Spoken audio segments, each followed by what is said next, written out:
Welcome, everyone, to TJ and the Grumpy Old Man, a twice a week sports podcast that takes place every single Thursday, 9 p.m. Eastern Standard Time, and every Sunday around 8 p.m. Eastern Standard Time. Ooh. I'm your host, TJ, and with me here again, as always, is the Grumpy Old Man. They say there's no shame in his game because he's always the same. That's me. I know we haven't done a TJ and the Grumpy Old Man show, Grumpy. I want to say about almost a little over a week. It's been a while. It has been a while, and happy obviously to be back because there's anytime you go a certain time frame without talking, about everything sports. I mean, there's a lot to catch up on. Very true.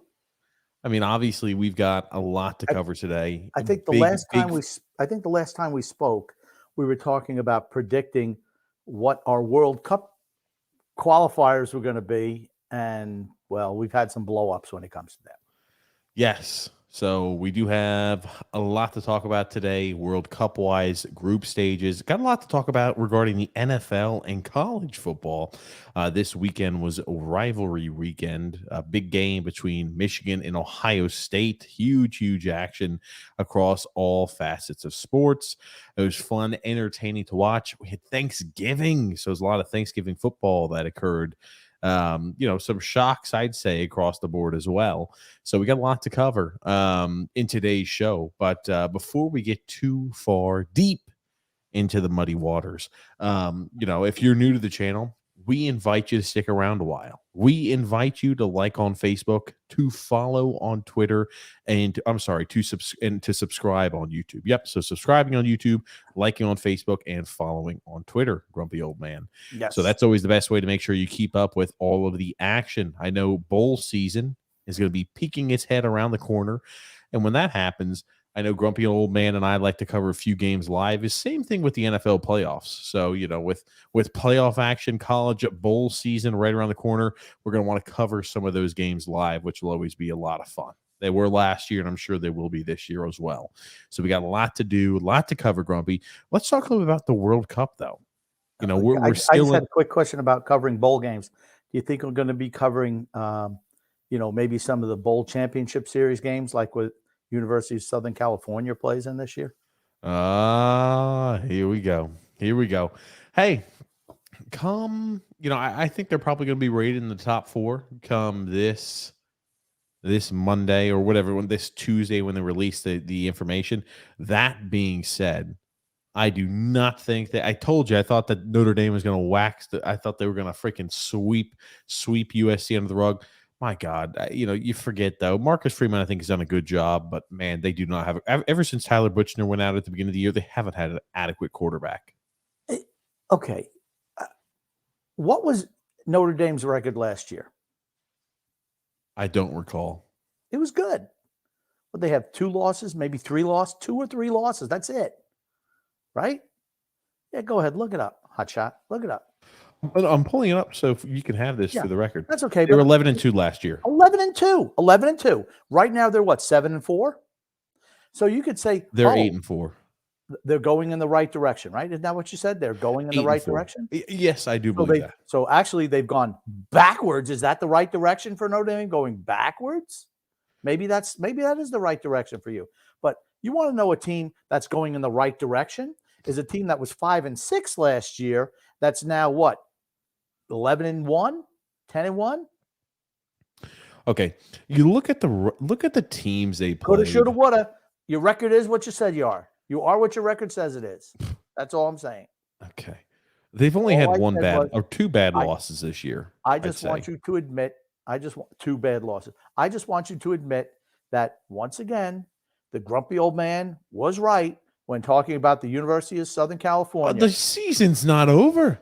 I'll tell you what, if they win, Oregon got knocked off. They will not be in the Pac-12 championship game. When USC wins the Pac-12 championship, they will be in the Final Four. I'm not saying they're going to win. I never said they were. I said as soon as he was hired on this very show, the same day he was hired, I said within 2 years, Lincoln Riley would have the University of Southern California in the bowl championship series. And you know what? I was wrong. It took 1 year. but I told you it was going to happen. You're like, no way, Grumpy. They suck. It's not happening. So you think USC's beating Utah this year? Like they lost to them early? I mean, that's who they're Yeah, playing in the they'll Pac-12 championship. absolutely beat them second time out. Absolutely. They played in Utah, had a 10-point lead, and choked it away down the stretch in Utah. Okay, with some questionable calls from the referees. They're not losing to Utah some again. questionable calls. They from will the referees. beat Utah. They will be in the Final Four. I'm not saying they're winning. I'm just saying they're going to be in the Final Four. Georgia's winning the whole thing. Georgia's good, real good. They are. I guess I'm holding out hope that USC finds a way to lose against Utah this next weekend because I want to be proven right, Grumpy. I don't want to have to go ahead and eat it. And here's the thing. If you want to be proven right, just agree with what I say. Is that what it is? Just kowtow to the grumpy old man. Is that what it is? But I'm not wrong. You might not like the grumpy old man's delivery, but I'm always right. Always. Well, not always. 99.9% of the time. Oh shit, man. And if I'm wrong, it's only because sometimes I might maybe underestimate the greatness of my predictions. Perhaps that's it. What you drinking there? I got a little Diet Mountain Dew, Grumpy. Oh boy, a little liquid speed in a can. Yeah, a little bit of Mountain Dews, Grumpy. But I want to talk a little bit about World Cup. I want to jump into some World Cup, then jump some comments, and then get into some football action, Grumpy. And we had talked a little bit about the group stages, who we kind of had thought were going to be favorites to move on, who we thought could do some real damage, who could win the World Cup. I want to ask you, first, who has been the most surprising team so far of the tournament for you, and who has been the biggest disappointment so far of the tournament for you? Biggest disappointment, Belgium. Really? They're your biggest disappointment? Yeah, they've been disappointing, I think. I mean, a lot of people are picking them as a favorite to win the whole thing. Same thing with Argentina. I mean, the Leo Messi, we got to win for Leo. They're underwhelming as well. I think France has looked good. Spain has looked good. Germany had a bounce back tie with Spain today. Needed that.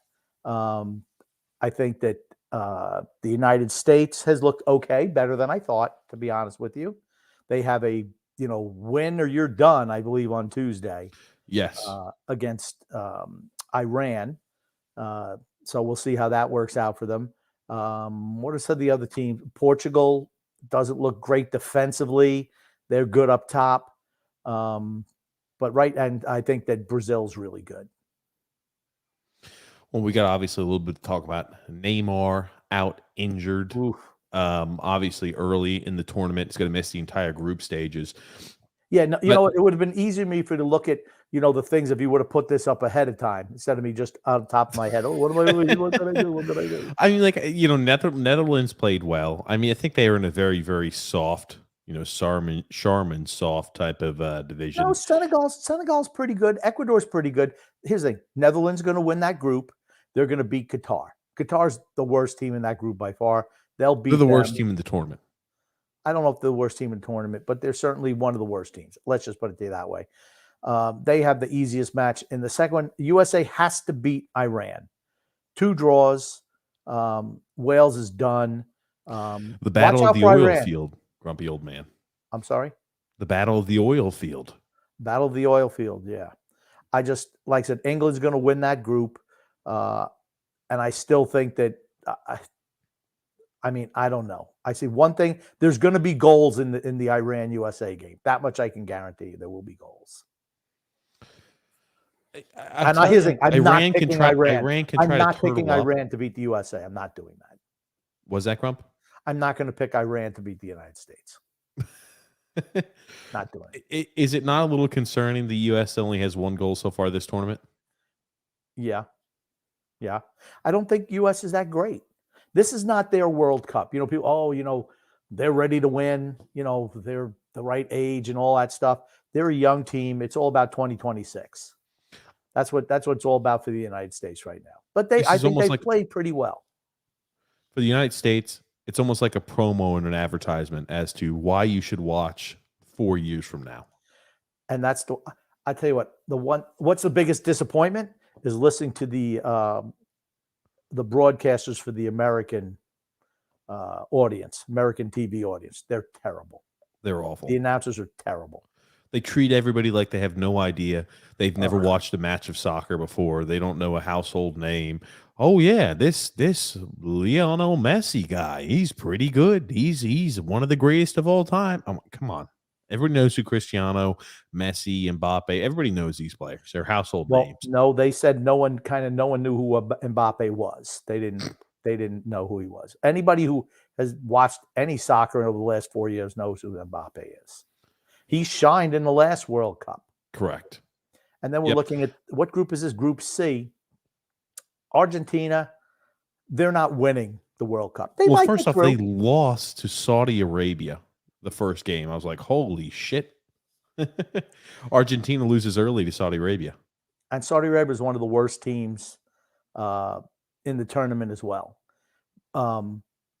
They're not winning the World Cup. Argentina is not winning the World Cup. The narrative that's being pushed now is, well, Messi finally has help.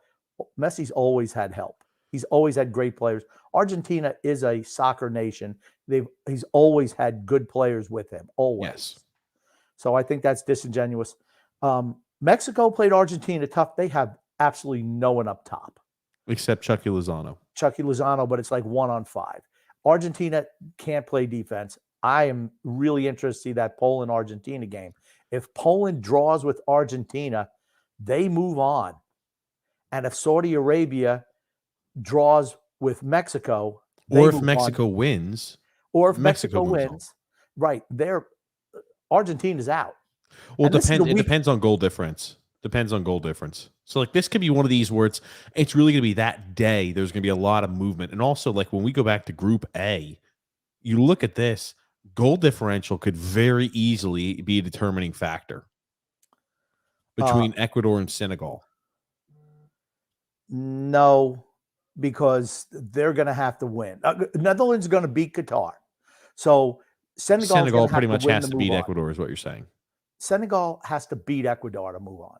That's it. That's the only way for them to advance. No other way. And like I said, right here, Argentina underwhelmed with them. I don't think Mexico is going to beat Saudi Arabia. They have no one who can put the ball in the back of the net. 0 goals in 2 games. I mean, yeah, not good. Sorry. Not good's right. Group D. I think that a lot of people had Denmark as one of those possible surprise teams. A team that could find a way to be a little bit of a dark horse, maybe make a little bit of damage, right? You had Eriksson coming back, Poulsen. You had a lot of these names, a lot of these big name guys that you could see. Hey, maybe they're the Croatia of this year's tournament. Which team? Australia? Denmark. For those unaffiliated, Croatia made it to the World Cup finals last year, and I don't think anybody had them penciled into doing that. I'm just saying one of those dark horse teams was Denmark to make a little bit of a run this year in the World Cup. Okay, Denmark is where, if they beat Australia, they're in the knockout stages. And it's something I mentioned to you off air. A lot of times, if you're a big team, maybe you don't want to play some underdog team to start the tournament because, hey, you're kind of just getting warmed up. They're playing above their heads. It happened to Argentina against Saudi Arabia. As a matter of fact, quite a few teams got knocked off in the first round or draws. And that's what happened with Denmark. They drew with Tunisia. That was going into the tournament. It's like, okay, that's an automatic 3 points. Yep. I still think Denmark's going to go through. I think they'll beat Australia.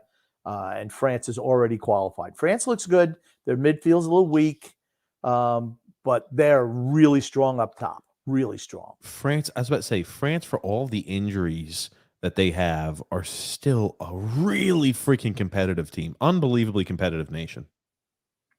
Without a doubt. Like I said, midfield, they're one injury away from catastrophe in the midfield. They're just not good there. Group E, I think, is one of the more surprising groups we've seen so far. This is another one that, okay, Spain hasn't qualified. So if they would have won today over Germany, they would have eliminated Germany and qualified for the knockout stage. Japan is 1 point behind. So, okay, Spain's not going to be taking their foot off the gas against Japan. So I'm expecting Spain to beat Japan. And then it comes down to Germany and Costa Rica. Can Germany beat Costa Rica and move on? They did not qualify for the knockout stages last World Cup, I believe. Yep, So they were knocked out in the group stages last time. yeah. So for me, I think Germany will step up and beat Costa Rica. And I think Spain will beat Japan. And then it's going to be just what we said. Spain and Germany moving on through. Well, hold on. Here's the thing. If Germany beats Costa Rica, it still does leave an opening to where if Japan beats Spain, both Japan and Spain can move on If on goal differential. on goal differential, yeah. I think Spain. Okay, I think Spain is going to beat Japan though. I was about to say there's a few things that have to go right for Germany to even move. I mean, like they're in a pretty precarious and rough spot here. I Okay, mean, they have to number one have Spain has to take care of business against Japan. You can't even here's the thing. You can't even have Japan draw against Spain. You know what I mean? A draw is the same thing as anything else. Spain just needs to draw or win and they advance no matter what. yes. I think Spain's going to be. Spain's good. I've been really impressed with Spain. That's another impressive team. So I don't see them losing to Japan. Now, I'm a little bit disappointed that they drew with Germany today, but you knew Germany was going to come out. They tied the game late. Spain got the early lead, and it wasn't until the 83rd minute that Germany came by and had the equalizer. But they were in control of that match. Group F, I would say, has probably been some of the more entertaining world football to watch. I mean, you've got Croatia, Morocco, Belgium, and Canada. Very, very interesting and entertaining games to watch. And the final game of those are going to be Croatia against Belgium, and it's going to be Morocco against Canada. Real Yep. interesting. Canada was eliminated today, even though they play again. They'll play Morocco. And Belgium, which I found an interesting comment from Kevin De Bruyne, but Belgium has underwhelmed in this tournament so far. They were one of the favorites. Oh, Belgium's definitely going through. Kevin De Bruyne, one of the best players in the world and a member of the Belgian national team. They asked him, what are your chances of winning the World Cup? He's like, we're too old. And that's the issue that you have. There we go. Here we are. No chance to win the World Cup. No chance. We're too old. And for those unaffiliated, the Belgian national team they dubbed the name of the Golden Boys. Well, obviously because it's a golden generation. And what that means is you have a whole bunch of really good players coming up at one time and they grow together and they're really, really good. And they're all together for how many years? This team's been together for almost 8 years, right? De Bruyne, Hazard, Lukaku, Vertonghen, you had Alderweireld, you had so many of these guys who are just outstanding across the board players. Courtois, just so many of them, even in the midfield, just loaded with talent left and right. And they just didn't, they were always, and I told TJ and Son X this on numerous occasions, they're just missing something though. I never picked them to win a tournament, even though they're one of the best teams in the world. And they came in, I think, third in the last World Cup. They're just missing something. I don't know what it is. Maybe just a dynamic player. They're just missing somebody like that, which kind of stopped them. But now a lot of these guys are coming up close to 30 years old. That's what it is in soccer. You get into your 30s, you can't play anymore. Sounds like other sports that I know of. Vertonghen said this yesterday, because this was yesterday, right? Kevin De Bruyne came out and said Belgium were too old to win World Cup. Vertonghen had this to say after they were blanked today by Morocco. We probably attack badly too because we're too old, right? Holy I don't know shit. if that was being sarcastic as a retort to Kevin De Bruyne. De Bruyne. I don't know. I have to assume it is, right? Wouldn't you? Well, then that's a problem, right? Then that's a problem.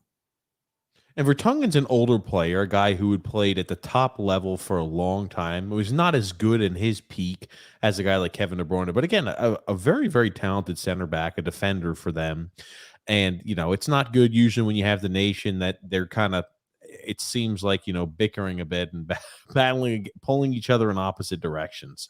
I do have to say, while I enjoy the group rounds, I love the knockouts.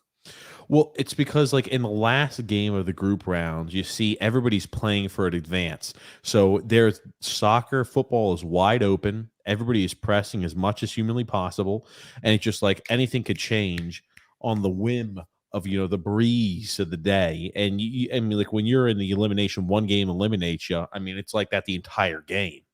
For Croatia, a draw. A draw gets you in.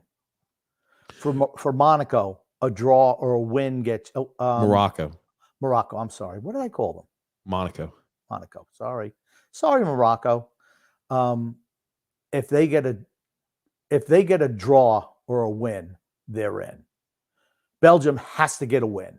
They have to beat Croatia. And if they beat Croatia, they're in. But they can't draw against them and get in. Because Canada is not going to lose. Morocco's a good team. They're a good team. Canada. The funny thing is, Canada came out and they played so well against Belgium. That first game of the tournament, they look fast, they look competent, and Canada scored within the first 3 minutes against Croatia today. And Croatia just poured it on. They scored 4 unanswered goals. And, they said the motivation, I can't remember who it was. I think the striker for Croatia said, thank you to the Canadian head coach or Canada's head coach for saying F us. We showed them exactly who the F we were. There you go. Don't smack talk your opponent before a big game, right? Don't do it. Just asking for trouble. Like I said, for me, while I said, Belgium is finished because they're old, Croatia's a little bit on the older side as well. But against a team like Canada, who's never been there before, the experience factor really beat them. Canada carried it to them early, and then Croatia just kind of took over at the 30-minute mark and dominated the rest of the game. They had 2 goals, late. They scored another 2. You're right. Belgium needs a win against Croatia. That's going to be nuts. That's going to be a fantastic game to watch. Yeah. And Croatia's like, hey, we draw, we're in. So I'll be interested. That's a game I'll be watching. That's the marquee game, right? Every group has a marquee game, just about every group. This is the marquee game for Group F. Okay. This is tomorrow, so we've only got one game of that group stage played, but so far for this group, Brazil, Switzerland, Cameroon, Serbia. I would expect you're in a spot probably to where Brazil and Switzerland move on out of this group. Serbia is good. Brazil's real good.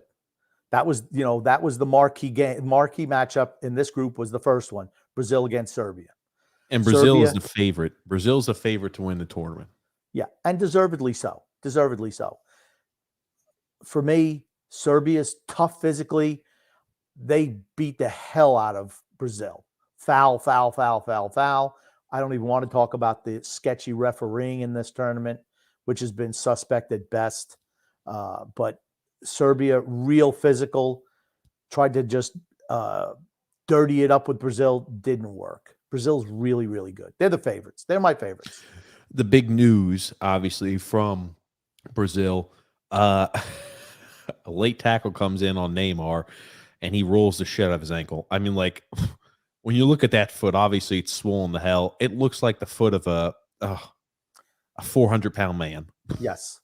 He's going to miss at least the next 2 games in the group stage, and they benefit from, having the group stage. They were the last game, so I don't know if it's a benefit or not, but he's got more time to recover. I don't see how he comes back in that short unless it's amount of like, time. hey, I'm playing in the finals or the semis. Yeah, I just think it's that ankle's bad.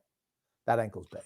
Obviously doesn't look good, but yeah, Neymar obviously, being impaired, injured doesn't help. That Richarlison goal was spectacular. Yes. Beautiful goal. Vinicius Jr. was excellent, and now you're seeing Rodrigo come in, and they're the best team. I think they're the best team. I do. Yep. And then you look at here, Group H, last group: Portugal, South Korea, Uruguay, and Ghana. Great game between Portugal and Ghana. Needed a goal, which was what Portugal gave it. Getting close to the end, and then Ghana scores, and then it was wild. The Wild West show at the end, where Portugal's goalie fell asleep and almost gave up the win that Portugal had. Cristiano scores a goal, the first player in the history of the sport to score a goal in 5 World Cups. Uruguay, always a tough team to play. They have Fede Valverde, is probably their best player from Real Madrid. I still think Portugal's going to go through. I think they're too strong up top and in the midfield. Their defense is weak. Their head coach needs to make a decision. There's a gentleman named Danilo who was just terrible. He was responsible for both goals against Ghana. They need to get Pepe back in there, even though he's ancient. He needs 30, to be back. 38 years old, 39 years old. Yeah, but he needs to be on the pitch because Danilo is just terrible. Can't have something like that in the middle of your defense. I mean, like this next game obviously is going to be huge. Now, Portugal plays Uruguay tomorrow, correct? Portugal against Uruguay. Portugal wins, they're through. Yep. And then Uruguay, like I said, 0-0 tie.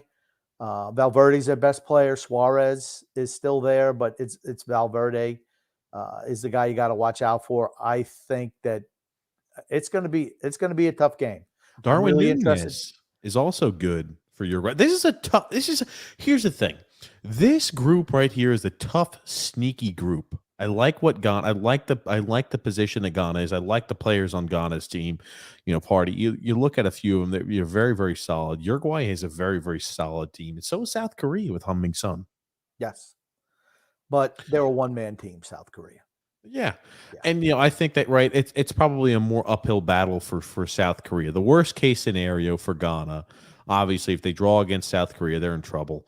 South Korea, I think, is one-man team is 100% correct. They've got to find a way to beat Ghana. It's a tough group. I think this one, and that's one where I think, tomorrow we'll know exactly what happens. So we'll know a little bit more about it. But I just wanted to give some updates about some World Cup soccer. If you're not doing anything you can to watch World Cup soccer, you're making a mistake. It's not as good as European club soccer. It's not, but it's the next best thing. I'd say it's regarding the quality of the product on the pitch. It's not as good, but entertainment value, I think it's much more entertaining because every game is like the freaking finals. It's like the Champions League game. The crowds have been disappointing in Qatar. The crowds have been very, very disappointing. The refereeing has been from mediocre to atrocious. Here's the thing. It's going to get better as the tournament goes on. That's all I can tell you. And then once you get to the knockout stages, that's when it gets crazy. That's when it's really, really fun. One game winner takes all. That's when it's at its best. I just want to say one thing about soccer. It's been reported that Lionel Messi will leave PSG at the end of this year and go to play for Inter Miami in the MLS, which is playing for David Beckham. Play for David Beckham and Gerard Piqué, who up until 2 weeks ago was sitting on the bench for Barcelona, but he played numerous years with Messi in Barcelona. He's also going to be joining Inter Miami, and that's where players go when their careers are over. And I guess Messi realizes that his career is over, as Piqué obviously did because he already retired and now unretired to sign with Inter Miami. Here's one thing I predict, though. If you want to get a chance, and Lionel Messi, I don't think he's the greatest player ever, but certainly a great player of all time. If you get a chance to see him in a town near you, go see him. Those are going to be tough tickets to get. So I know in Charlotte, we have Charlotte Football Club. We will see Inter Miami. That's absolutely a game that I'm going to. I might even get season tickets just to make sure that I get to see that game. Oh my God. I'm sorry. I just saw something else. But yeah, I cannot agree. I cannot agree with you more, grumpy old man. I'm sorry. And Cristiano Ronaldo had the falling out with Manchester United. Yes, I was about to mention that too. They released him from his deal. I don't even remember if we even talked about that, the Piers Morgan interview. We did. We talked about the Piers Morgan. It was released in two separate like doses. But yes. Well, long story short, that wasn't going to work out. I told you a year and a half ago that there was a bad place for him to sign, and that proved correct also, TJ. But Qatar, where he is now, he's had a team that's offered him for 3 years, £225 million, dollars, a shitload of money. So he wants to play Champions League. I don't know if any other team wants to pay his wages. He's not the player he was. He's better technically maybe than he was. Certainly always saw the field well, but he just can't run as good anymore. So, we'll see. I'll be interested. I'm a big Cristiano fan. To me, the greatest player I've ever seen. He is spectacular. And again, like when we're talking about, what we've seen here, it's the last dance for so many of these fantastic ball players and so many of these fantastic footballers. It's a shame that it's kind of been overshadowed with shitty conditions for the fans, the few fans that went there, and all these fake actors who have been paid to pretend like they're fans of a certain country. And that's what I was pulling up, Grumpy. I'm going to put you like this. We've got a little fan fight we'll show you. England and Wales is facing off there, obviously on Tuesday. And again, Wales wins, they stay around. If they lose, goodbye. But, when we're looking here, these are some Brazilian fans. I'll let you listen to them, Grumpy, because I think that all these are kind of interesting. And it's not just Brazil. It's a lot of these fans. Like you listen to like the England fans, they're not from England, and they're like, yeah, it's coming home, and they can't even sing the song. It's just like there are a whole bunch of people who are being paid 3 meals and like $11 a day to be a fan and to wear it and to like go into the stadiums and pretend like they're a fan. So it's just a shit show. I mean, Qatar bribed FIFA to get the World Cup there. And does it shock you that with the multiple hundreds of people, multiple hundreds, not just 100, I think it's like 200 or 300 people who had died erecting and building these stadiums, that they're paying fake actors to come in and to cheer for fans, paying impoverished individuals to root for teams? It doesn't shock me at all. But here's a little bit, Grumpy, I think you might find interesting. From Brazil? Yeah, from Bangladesh. I'm from India. Bangladesh. India. I am from India. FIFA paid you to be here? Yes, I'm actually an Argentina fan. Actually, not Argentina fan, but they paid you to be a Brazil fan. Yeah. You can play many roles. You're pretty much a method actor. Who is your favorite player in Brazil? Neymar. Neymar. Neymar. Yeah, Neymar. I could have guessed it. Of course, Neymar. Has to be Neymar. Silly me. Could you name anyone else in the Brazilian team? I don't know. I don't know. About this, I don't have any. Actually, no, I'm not a fan of football. Oh, okay. I'm now cricket. You're a cricket fan. That makes more sense.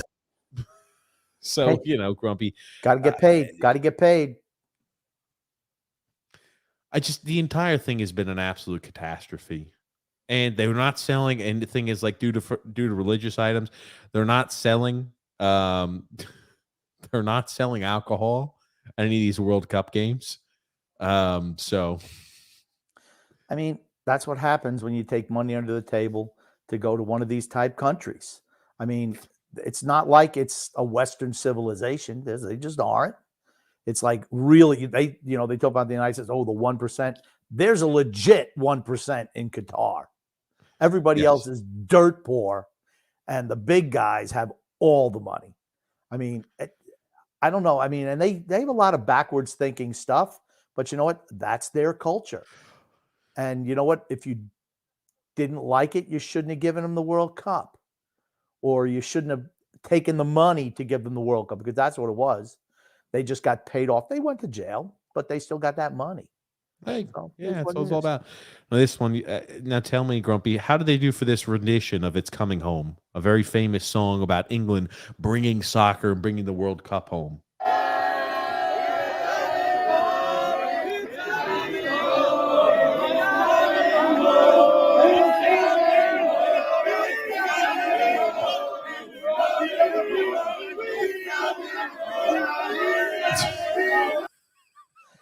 I'm going to say none of those are actual English people. Maybe I'm going out on a limb. Maybe I'm incorrect. Maybe I don't know, stereotyping, but they don't look like your typical English fan. I'm just going to say. Most of those pasty white people. I didn't see any of these guys where it looks like the sun burns their skin. Now, the moon burns their skin. We've got here. This is England and Wales fans. Oh boy, here we go. Facing off. We're getting a little fan fight section in early. Yes. But England and Wales fans, oops, let me put that back up there. England and Wales fans fighting and facing off in the streets, getting ready for the team's bout on Tuesday. I'll let you watch this. I'm not sure how much volume we do on this, but let me put you like this. It's mayhem, and this is what I expected these games to look like. Oh, the shot from behind did knock him down. Oh my God. A lot of the wild free swings again. Oh, he dropped him like a bad habit. Oh, shit. Hit him with the chair. Oh, more chairs. Oh my God, Jesus! This is WWE. Oh, Look at it. They don't punch very good. they're all That's obliterated. saying that chair's taking a beating. Hits up. This guy's gonna drop the chair on himself. Oh my gosh! What's this? Oh, this guy. There's some guys that got knocked out. These geezers are fighting it out in the streets. I'm just gonna say, I'm looking at these English fans. I'm looking at the singers. They don't look similar. They don't even sound the same. These guys are going, ouch. The other guys are singing, it's coming home. It's coming home. I'll tell you one thing. My God, the fighting. Oh, Ay, ay, ay. Mass chaos. well, this is how it is. Like when countries, like even in Euros. Oh, Look at this. I'm When Euros, when these countries fight, when they play each other, these fans just fight the living shit out of each other. This is what they A do. little pushing back one. I like Hong Kong Fu. He took the kick, didn't land it. There he is. He's doing a little dance. Oh, now the other guy's taking back. Oh, Hong Kong Fu, he goes down. Oh no! Rosemary this hit him guy. from behind. Oh, he's just throwing blows. Look at this shit. It's just like It's just chaotic. pandemonium. Again, what's the thing that number one violation of how to film a fan fight? Think about how much more we could see if this was in landscape mode. This guy's got to be serpentining back and forth. Well, if he held the landscape, he'd be able to get everything in there. And there's a lot to Everything's what we digest. want. I mean, like when you look at this early Grumpy, I mean, like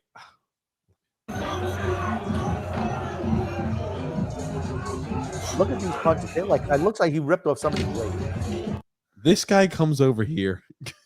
He's like, screw it. I'm getting a chair. The first knockout Kaboom! punch. I think that was like, that's just a flash knockdown. But Mr. McMahon, I'll tell you Shirtless what, comes down, WWE style, tries to slam him with a chair over the head. it's funny. I watched on Peacock Network that some old WWE stuff. They were really laying those chair shots in back in the day. I mean, I was like, I'm watching them going, holy shit. They're hammering these guys. I mean, just flat out hammering them. It was great. I enjoyed every bit of it. I like how this guy, after he gets knocked down, you'll see here, he throws a one-handed punch with a lefty and connects on it on this guy and knocks him out cold too. Boom! He dropped him. He had no leverage. I think that guy's got a glass jaw. And I mean, like I said, knock him out. And here, look at this guy with the chair up. Who am I going to hit? He's using the weapon now for his advantage. Yeah. I mean, this is great stuff. Oh, wait. Hold on. The bystander. The Hey, bystander over here is trying to prevent his friend from getting his ass kicked. he's wearing that chair for a hat. Boom. Hello. How you doing? He's wearing that chair for a They're hat. all- and here's the thing. They're all, what do you think was involved? Was there alcohol involved, you think? Maybe just a few little alcoholic beverages. They're all I'm drunk. telling you, you look at all these, even like in club soccers in the UK, when clubs play teams they don't like, this is the shit that just goes on in the streets where they just brawl and they fight each other. You know, there's no knives, there's no guns, they just punch each other up a little bit. But I'm like, my God. They like to get to scrapping, those English. Look at this. I mean, I don't even know if they have He shoes hits, on. he hits a guy hit in his black own who guy. looked to be on his team, He hit who's his like own guy. stumbling around. Yeah, they're all just got, whoa, hold on. Like, whoa, what the hell? There's a chair again. Charlie chair back. What do we get? Oh! Let me just sit down. Look, I have a chair. Look at him jump in. Oh my gosh, it's just chaos. There's so many fights going on. Yeah, it's tough. I don't know, where are the police? They're back in England. They're not in. This wouldn't happen in England.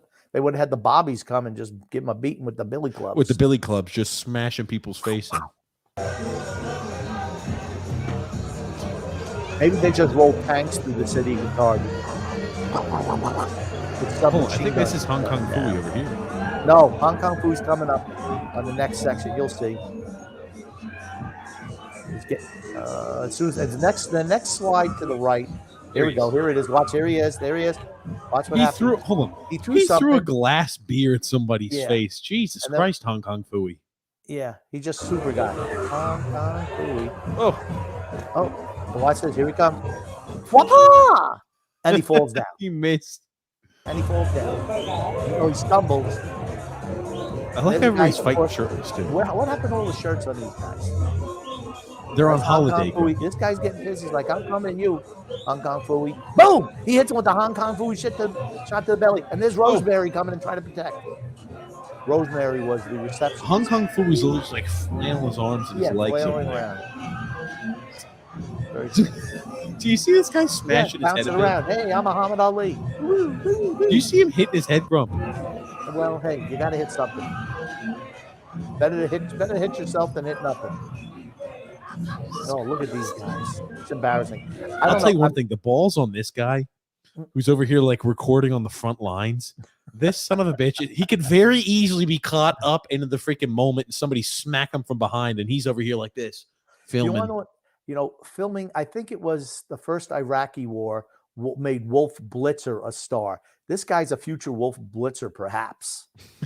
A football fan the fight. football fan fight segment, yes. That's what I think. Oh, that's good. That was good. Always enjoyable, these fan fights, always enjoyable. Very, very enjoyable to watch a fan fight. But I'll tell you, after he was smashing his head up a little bit, it made me think of something, Grumpy. Did you happen to see there was another player who happened to slam his head on things? You may have seen it. Did you happen to see the University of Pittsburgh player who started No. slamming the helmet on his head? I did not. Why would I ever watch anything with the University of Pittsburgh? They suck. Was making the rounds on social media. Well, I should have known as soon as I said that you were not going to see that. Let me pull it up for you, Grumpy. Yeah. I couldn't even tell you what the hell's happening. I've tried to look for as much clip as humanly possible on this, but when I think to myself of that English geezer smacking himself in the head, this is the first thing that comes to mind. Fascinating reaction here. His parents are so proud. Fascinating reaction. He slammed here. his helmet on the ground first and then started ping, ping, ping, ping. Look at his teammates. I don't know why he's doing that. Fascinating He's reaction a moron. here. He goes to the University of Pittsburgh. He can't think of anything worse. That's what it is, Grumpy. His parents The are only way so to proud. escape is through brain damage, huh? Oh my gosh. Terrible. So let's get to some comments here first, Grumpy, and we'll go ahead and then talk some NFL. James Farrell says, wow, what a Raiders win. Josh Jacobs, 86-yard touchdown run in overtime. You want to know how Raiders win pathetic it was? 40-34. I watched that, and the first thing I said was, wow, if you have him on your fantasy team, holy crap. That's 14.6 points on the final play of the game. Yes. A lot of times I'm like that. I need an 86-yard touchdown run by this guy to win my game, and it doesn't happen. Gungun Whoever had says, Josh Jacobs, you win. is the future bright with Mr. White, or they won't put up a fight? It's the Bears. That's something, too, we'll talk about because, right, since the last time we've spoken, Zach Wilson went from starting QB to backup and inactive. I don't think Mike White is great, but he's less risk averse than Zach Wilson. I just think they need a better coach, a better quarterbacks coach for him. He has a talent. Inactive. I can't believe he was made inactive. Is Mike White are you trying to say that you're going to trade Zach Wilson at the end of the year? What are you Yikes. trying to say, Robert Saleh? Because you cost your team 2 games this year. Maybe you should go on the inactive list. The way you played, so how you mismanaged both Patriots games. Totally outcoached by Bill Belichick. Totally. The Jets are more talented than the Patriots, but their head coach is vastly superior to Robert Saleh. And I like Robert Saleh. He's got to watch if he alienates Zach Wilson. They got a lot of money invested in him. Got to be It's one of the careful with unfortunate that. things when you put so much draft capital and stock in drafting a player, and then you say, well, no, we're going to go with Billy Backup. He's going to dart somewhere else. Just the way sports are these days. True. Got a comment here from Frank K saying, how about MMA fighter Oliver Wallstrom beating Tony D'Angelo? Tony D'Angelo's a punk. What I don't like is that Oliver Walson seems to be getting into a lot of fights right now. It's like 2 or 3 in the last 10 games. so like our guy's going to start challenging him. He's goal scorer. I don't want him fighting other teams. It means guys like Oliver Wahlstrom Simon Holmstrom has to play more on the ice. That's a mistake. Ugh. So for me, I know he's a tough guy. He's not afraid to mix it up. And I think it turned around the game. Who'd they beat? Not last night. Who'd they beat just previous to Columbus? Columbus, yep. I thought his fight turned that game around. Absolutely. Absolutely. And it was just like, It's just the Flyers trying to goon it up at the end because that's what they do. the Flyers have lost. Here's the suck. thing. All the fans are like, oh, man, we're killing it. The Flyers are on a 10-game losing streak. They suck.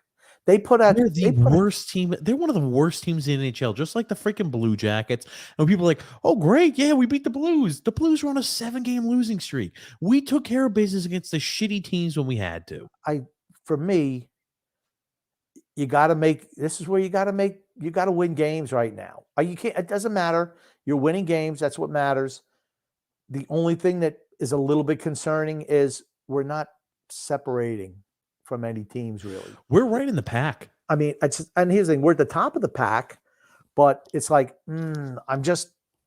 And here's the thing: it's kudos to other teams; they're playing well enough to get wins. I think that we're not dominating opponents; we're beating these lesser teams. We've even won games where we were dominated. I mean, against Toronto for certainly. I just. Like I said, for me, I still don't feel great about the Islanders, but we're winning games, which is all I care about. But as everyone knows, I kind of worry how we win games. Those third period comebacks, those are not sustainable long term. They're not. We're going to have to play better earlier in games and not get behind. The next stretch after this next Philly game and Chicago is going to be before Christmas. For me, that's a determining. I'll be able to see what the team is after that. Right now, though, 77% of teams that are in the playoffs as of Thanksgiving, U.S. Thanksgiving, make the playoffs if they're in playoff position. So that's good news for the Islanders. Really good news. When we look at the Islanders, this year we have had 7 come from behind victories. Look, did we come from behind against Philly? They were up 2-1 at us at one point, right? Yes. So, okay, we've got 8 come from behind victories so far this year. Out of I can't even tell you how many wins we've got. Out of the 15 wins we have, 8 of them have been come from behind, and 5 of them we have come from behind in the third period. How many games we played so far? We've played a total of 23 games. Matt Barzal, 25 points, leads team. When you look at it, though, so over 25% of 25% of the games played, we have had a come from behind victory in the third period. Not sustainable. Am I expecting 25 to 30% of all the games we play, we're going to be winning and coming from behind in the third period? Probably not. When you come against better competition, absolutely not. We are winning because our goaltending is superior to any other team in the league. I think we have the best. I think we have the best goaltenders in the league. Sorokin's the best goalie in the league, and Varlamov for a backup, fantastic. Our goaltenders keep us in games, and the fact that other teams still mystifyingly can, and go ahead, keep doing it, continue to play their backups against us. We have 25 one of the goals. worst. I think we have one of the worst goals for for expected every single game, and we're like 24th or 25th in goals expected per game. Yet we're scoring boatloads of goals. When we look at our goaltending, saves above expected goals, hold on, I'll pull it up. There's something about Sorokin who's been absolutely fantastic. Like the people who like the analytics are able to see here the goals saved above expected leaders. Obviously, Sorokin number 1 in the NHL. But look at the list. Sorokin, on average, let me see if I could zoom in. It's on not that even bit. close. It's not even. I'm going to zoom in. It's not even close is correct. I don't even know what that means, that number, but I guess the higher the better, right? So if you've got more saves above what you're expected to, or again, goals saved above expected. So like you've got, per the shots and per the high danger chances, you're supposed to save a certain amount of those. We have Sorokin is saving 19.8 more of those shots against him than what he's expected to save. The next highest, Carter Hart at 13. So I mean, you look at it, he's almost a full standard deviation above number 2 in the NHL. That's how great he's been playing this year. He's the best goalie in the league. We have the best goaltending in the league. That's why we are where we are. Correct. Our goaltending, they make so many phenomenal saves that are high danger chances that it's like it lifts the team, right? We'll be dominated. They'll make a couple of spectacular saves, bang, they come down, score a goal. And that deflates the other team. He's been great. Soroka's been great. It's funny. You remember how I've been saying on our show, I've been saying that, hey, we're in a spot where this team reminds me a lot of what we saw from the Rangers last year. It's funny. We're starting to see that in the comments. People are starting to comment that too. Sorokin pulling a 2021 Shesterkin to start the year. The Islanders don't even bother playing defense anymore, and he's just winning games by himself. Yeah, I don't think we're as good defensive. Here's the thing. We knew going into the season that if we were going to try to generate more offense with the same cast of characters, the defense was going to have to take chances. I think we have 25 goals from the defense this year. Something in that range. I mean, you can double check on me, TJ. But we've scored an inordinate amount of goals from our defense.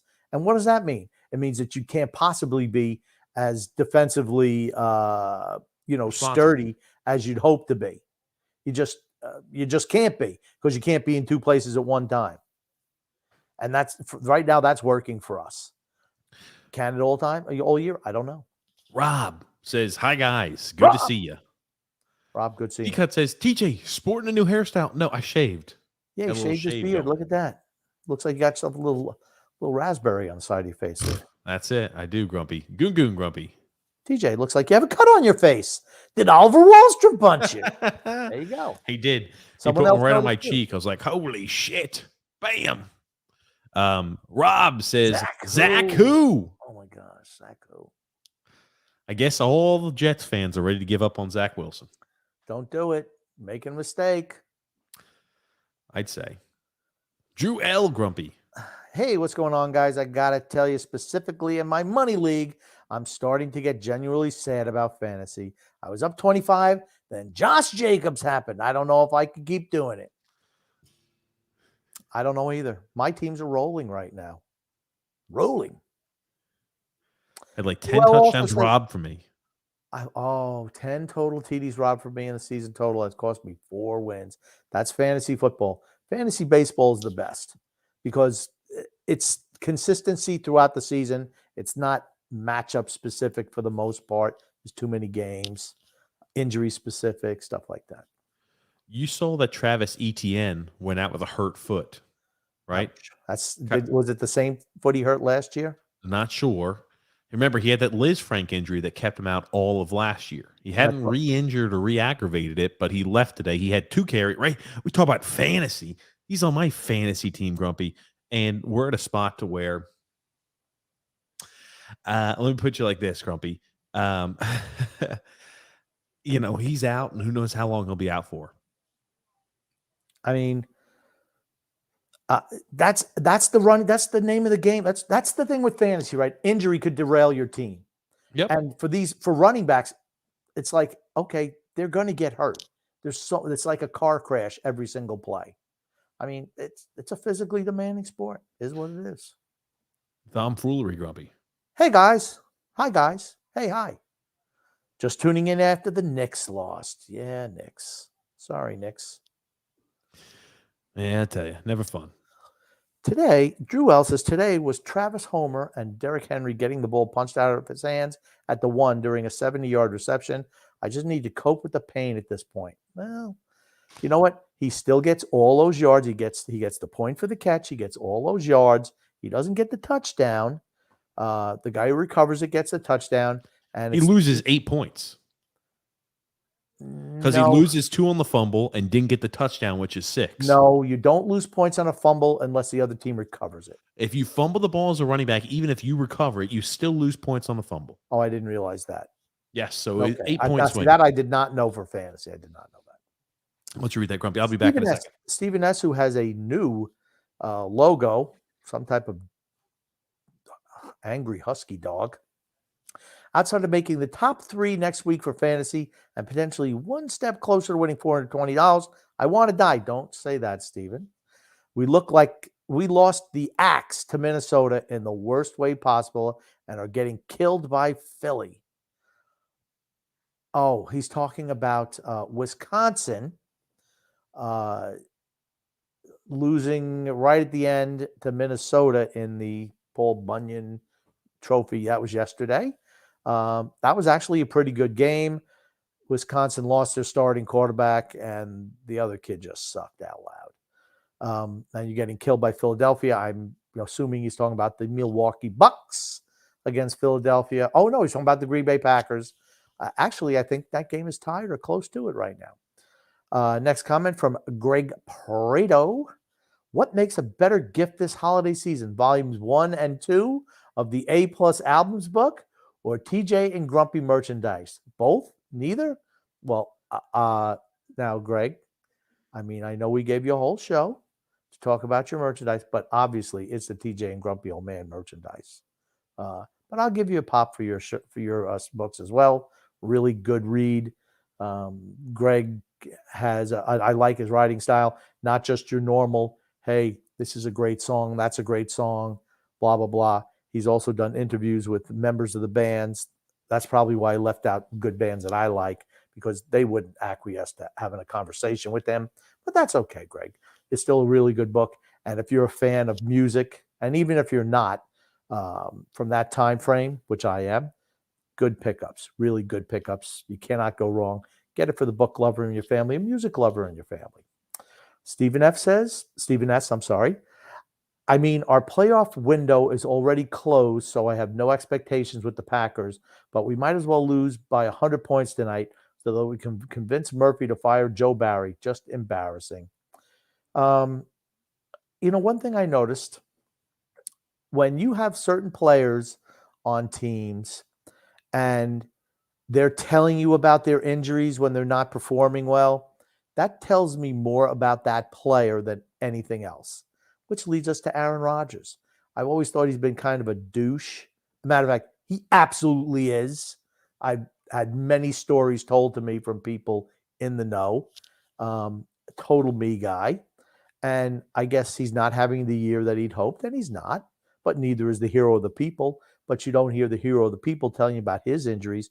But Aaron Rodgers, oh yeah, my thumb is so bad. So what, you should get a mulligan for this year? You played like dog shit. That's why your team isn't playing well. You decided to take the money and lose Davante Adams. That's on you. Don't complain about it. You made your choice, and I don't blame you. You want to get the money? Do it. No problem. But I don't want to hear any excuses why you're not performing well. Absolutely not. James Farrell says, TJ, can you put Davante Adams' one-hand catch on the screen? That catch was sensational. I mean, he had the Seattle guy was holding his hand the whole time. I thought they were dating, and he still hauls it in and stays in bounds. It was absolutely tremendous. And TJ, I will mention when he comes back, he could possibly put that up. Stephen S. says, also while TJ's back, did you want to put up that Davante Adams catch? I'll get it pulled up. Yeah, okay. Stephen S. says, also the fact that the Badgers are eligible for a bowl game this year is a joke. The team with Mertz under center is as good as being a third-string quarterback overthrowing his receivers by 5 to 10 yards. The kid who played for them when Mertz went out yesterday was abysmal. They had, how many penalties did they have on that last drive? They Shit. It was like 3 full start penalties, a holding penalty. It was like, my God. They got right down there, too. I was like, what the fuck is happening? They just implode. It's just so funny, these teams implode. Goon says, last Islanders. Oh, you're going to pop up the next one there? Last Islanders Never Say Die episode, you dashing bastards discuss scrambling quarterbacks, but completely overlooked the ultimate master, Doug the Flute Flutie. I don't think he was ever known as the Flute. It was Doug Doug the Flutie, Flutie, Grumpy. who came to fame in 1983, I believe it was, or 1984 for the Boston College going against Miami Hurricanes, where he threw the magical touchdown pass that won him the Heisman Trophy. And I think he was drafted, played some in Canada. I mean, Doug Flutie was okay. He had, for 5'7" quarterback, he achieved quite a bit. Hold on, how tall is he? 5'7". Yikes. I know he's that small. But this is the Devontae Adams catch, Grumpy. Oh, my gosh, he's great. Carr going to go down this sideline. It is. Oh, how did Adams He's make getting that interfered with catch? the whole damn That's ball. unbelievable. Just watch the guy's holding his hands the Really? whole way. And then Devontae Adams hasn't I'll let had you- a I will huge watch it again. impact. It's a great release, and then how do you do this at the end? This one-handed grab, hits it Unbelievable. against his chest, and He's holding his hand. that's what I said. No problem. It was just some like look at that. unbelievable. I thought they were Jack- dating. And then the very next play, he's wide open and drops the ball right in his hands. Very Oh, next really? play. Very next play. I'm like, gosh darn it. Come on, fella. Oh, man. Mario, Grumpy. From what I've seen, and I've watched all the games, Japan has been the best all-around team so far. I don't know. I mean, I don't know. Spain's going really there. impressed me. As for like a team that's so young, I wasn't expecting guys like Pedri, Gavi, all these guys like Torres to be where they were. Another team I forgot to mention that has really disappointed, England. Per usual, freaking more disappointment from England. They don't even play Phil Foden. Yeah, I don't know. Well, that's a coaching decision. They're not playing. Gareth their best Southgate just players. blows my mind with that dumb shit. Isn't Reece James English? Yes, he doesn't even play. Here's the thing. I'm a Burnley guy. I like Kieran Trippier, but he's not better than Reece James. I don't understand some of these coaches' decisions. I just don't. Now, Japan had a draw against Costa Rica, right? Was that? Didn't Japan have a draw against Costa Rica today? Yes, they did. Okay.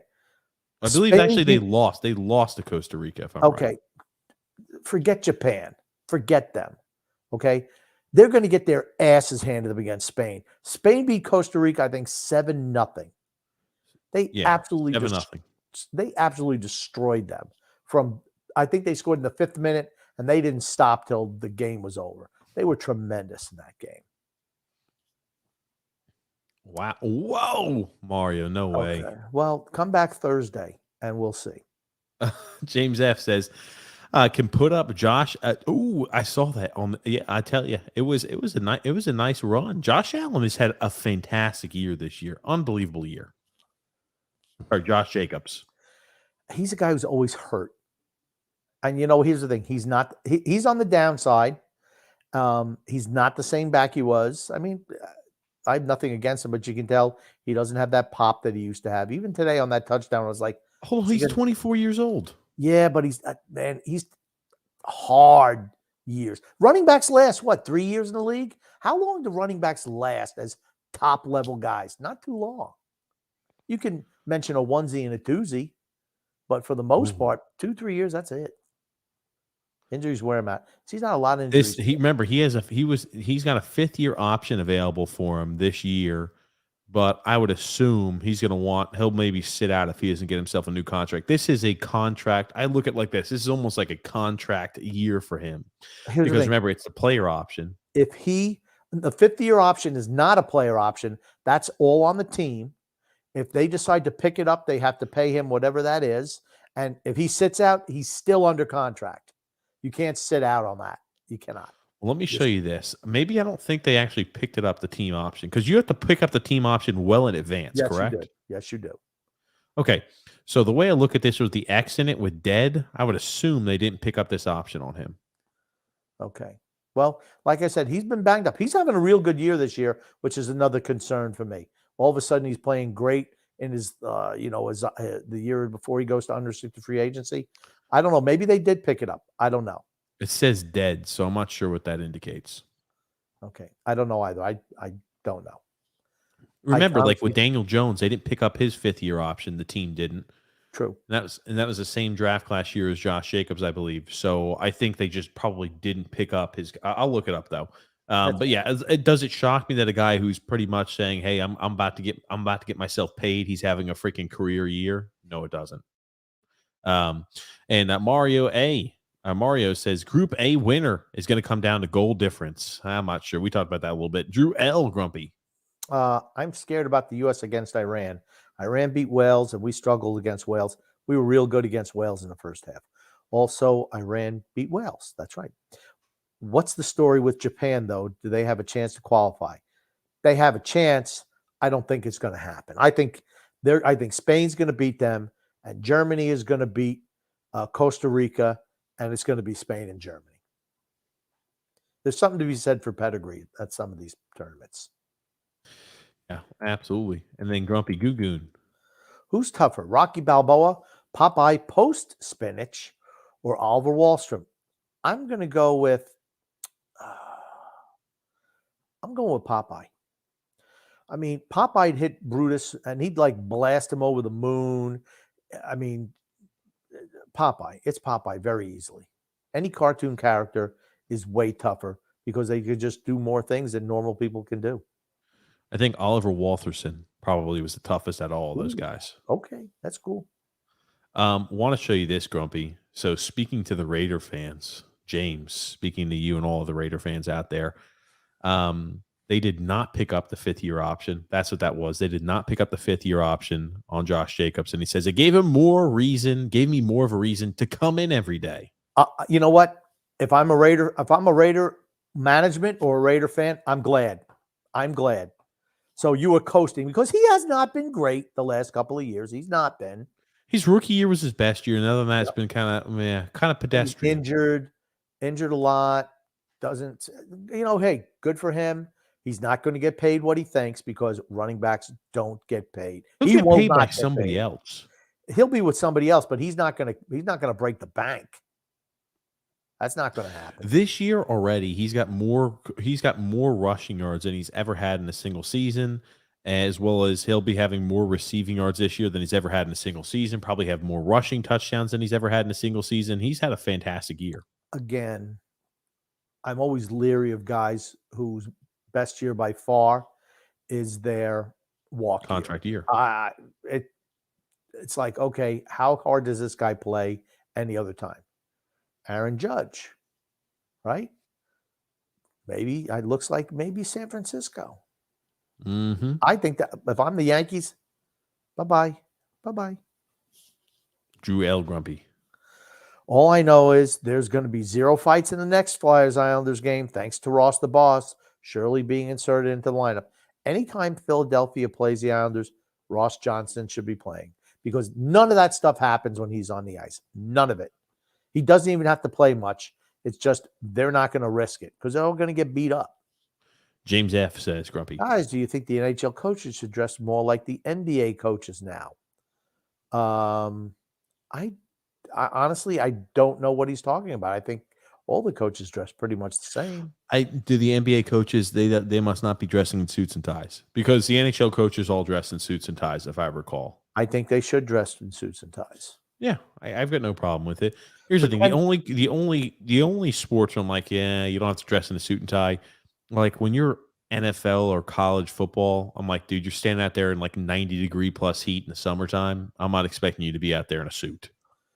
Tom Landry always wore a suit, always. Hank Stram. Some coaches they dress like that.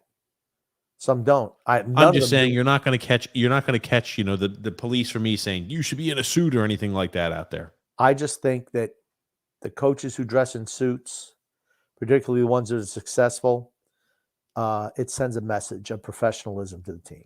I just think it does. Goon Grumpy. Parise on Holmstrom. He's so smart. Holy shit. Whoever heard that before. He's going to be so good for this team. Okay. Yep. Bill's Fax also sent me that ahead of time. I was like, Jesus He's Christ. played like, what how many games now? And he has 1 secondary assist. 4 games, 1 secondary. But hey, he's been an integral part of this 4-game winning streak for the Islanders. Woohoo! Stop. He's had nothing to do with the winning streak. Has he looked out of place? No, I think he's looked okay.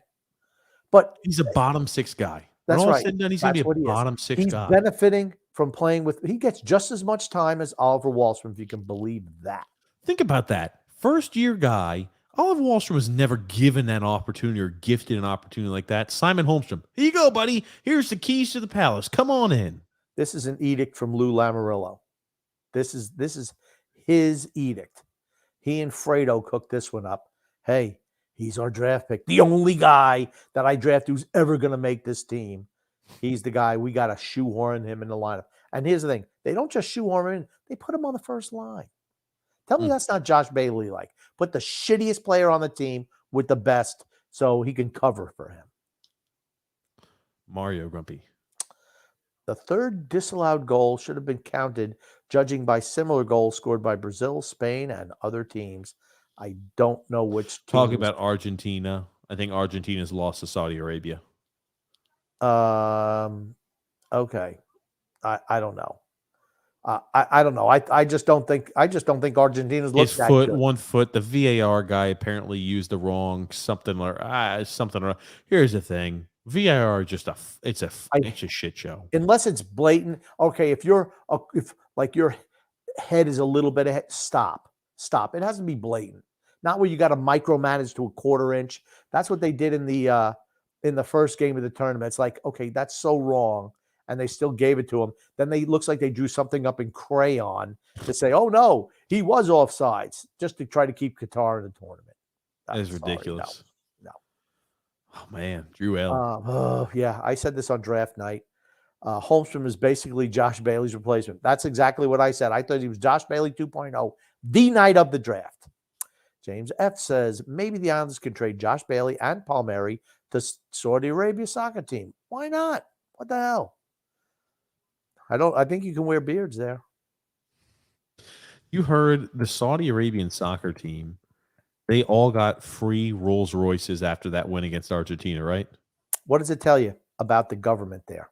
They don't give a shit. They got so much money, they don't give a shit about anybody. There you go. They got so much money. I mean, did they even look at the poor people in their country? Probably not. They don't care. But you know what? Hey, we got so much oil money. You beat Argentina. That's right. We got oil money. Spend that around. We don't care about the plight of the real people, the people who do most of the living and dying in this country. We really don't care to. But hey, you beat that soccer team. Woohoo! Free gas. Free Rolls Royces. You get your own oil brig, whatever the hell it is. Okay, as my friend Alexander says. Oh, look, he's back to this logo. Grumpy. TJ. Happy Thanksgiving to you both, my friends. Hope you both had a wonderful and healthy Thanksgiving. Absolutely did. I actually spent time with TJ, and it was wonderful. It was a fantastic vacation. The warden actually came into town, and we had a great time. Great time. Mm-hmm. Absolutely. TJ's a good host. Very good host. Okay. Maybe we'll go to the next comment. Here we go. Goon Goon says, Butch has been a lot better the last game or two. I have not been watching their commentary. I'm watching the other teams. Perhaps having his old teammates in the booth has helped soothe the Savage Beast. Actually, I did hear him talking with Brian Trottier, and he says since the Islanders are doing so well that the Islanders should keep him under contract. Be careful what you wish for, Butch, because if they think that he's a better color commentator than you could be on your way out. Mm-hmm. Yep. Drew L. Grumpy. Must be the smart water he's been drinking. That's right. That's what Brandon says. Google says, is it finally the right time to give your thoughts on the goodies at the Islanders Lab site, or should we just move on to the next comment? Believe it's free shipping through Cyber Monday. I still haven't looked at any of that stuff. Sorry. Soon, Goon Goon. Soon, Grumpy will say well, soon. If you want to get the free shipping from Cyber Monday, I guess they're not dropping the prices on the merchandise. Maybe it's not flying out the doors like they thought it would be. Maybe they should have made this color scheme just a little bit different. Joel says, at what point should Lou put Brock Nelson on the trade block? I don't think it should be this season now, but what about 1 or 2 seasons from now? Okay. If right now you're not trading anyone, why? Because what your team's record is. Yep. I mean, you're going to add players if you do anything. All right. I don't want to add players. I don't want to give up draft picks. Nothing for draft picks. That said, if you fall out where you're borderline playoff team, I say you absolutely try to move him now. Expedite the rebuild process. This is it for this group. There's no way they can bring the same group back again. No way they can bring it back again. You're going to lose Mayfield and Varlamov probably to free agency. Those guys should be moved regardless of your record because they're in the last year of their deals. But Nelson has more term on the contract, and he's played well this year. I mean, I think he's shooting the puck maybe better than he ever has. Yep. I mean, his shot has Look been how many top shelf shots he's got. Really deserved and earned goals. It's the first time I've ever seen consistently. And I've been hard on him, which deservedly so, might I add. But this year, I mean, his shot has been fantastic. I don't think he's as good at defensively as he has been under Barry Trotz, but I don't think any of the players have. It's a little bit different system that they run. But he's shooting the puck spectacularly right now. I'm not looking to move him. Absolutely. Next Jay comment. Clark, Grumpy. Okay. Belgium have a bad coach in Roberto Martinez. They're old. De Bruyne hit the nail on the head. Soccer's a young man's game. There's one guy. Now, everyone knows I'm a big Cristiano Ronaldo fan. He's done. He's done. 37. Can't run anymore. Oh, he's still fantastic. Messi, 35. Can't run. Can't run. Here's the thing. He can still do the magic if you leave him open. But if you mark him like you had in previous years, he's invisible. One guy, there's one guy who's 37 years old who's still putting it the way it needs to be done, Luka Modric for Croatia. No. Dude, Cristiano's better than Luka at this age. Luka Modric, he's 37 as well. He's like a chess master out there. He plays midfield. He's not a striker, but he just sees the play so well. He's phenomenal. Still, okay. Cristiano Ronaldo is eons better than Luka is at this stage. Not anymore. He's not. Okay, hold on. Question really quickly for how many players of the month did Luka Modric win in La Liga last year? I have no idea. 3 for Cristiano last year in the Premier League. 3. Okay, I'm just telling you, they play two different positions. Cristiano, he can't run anymore.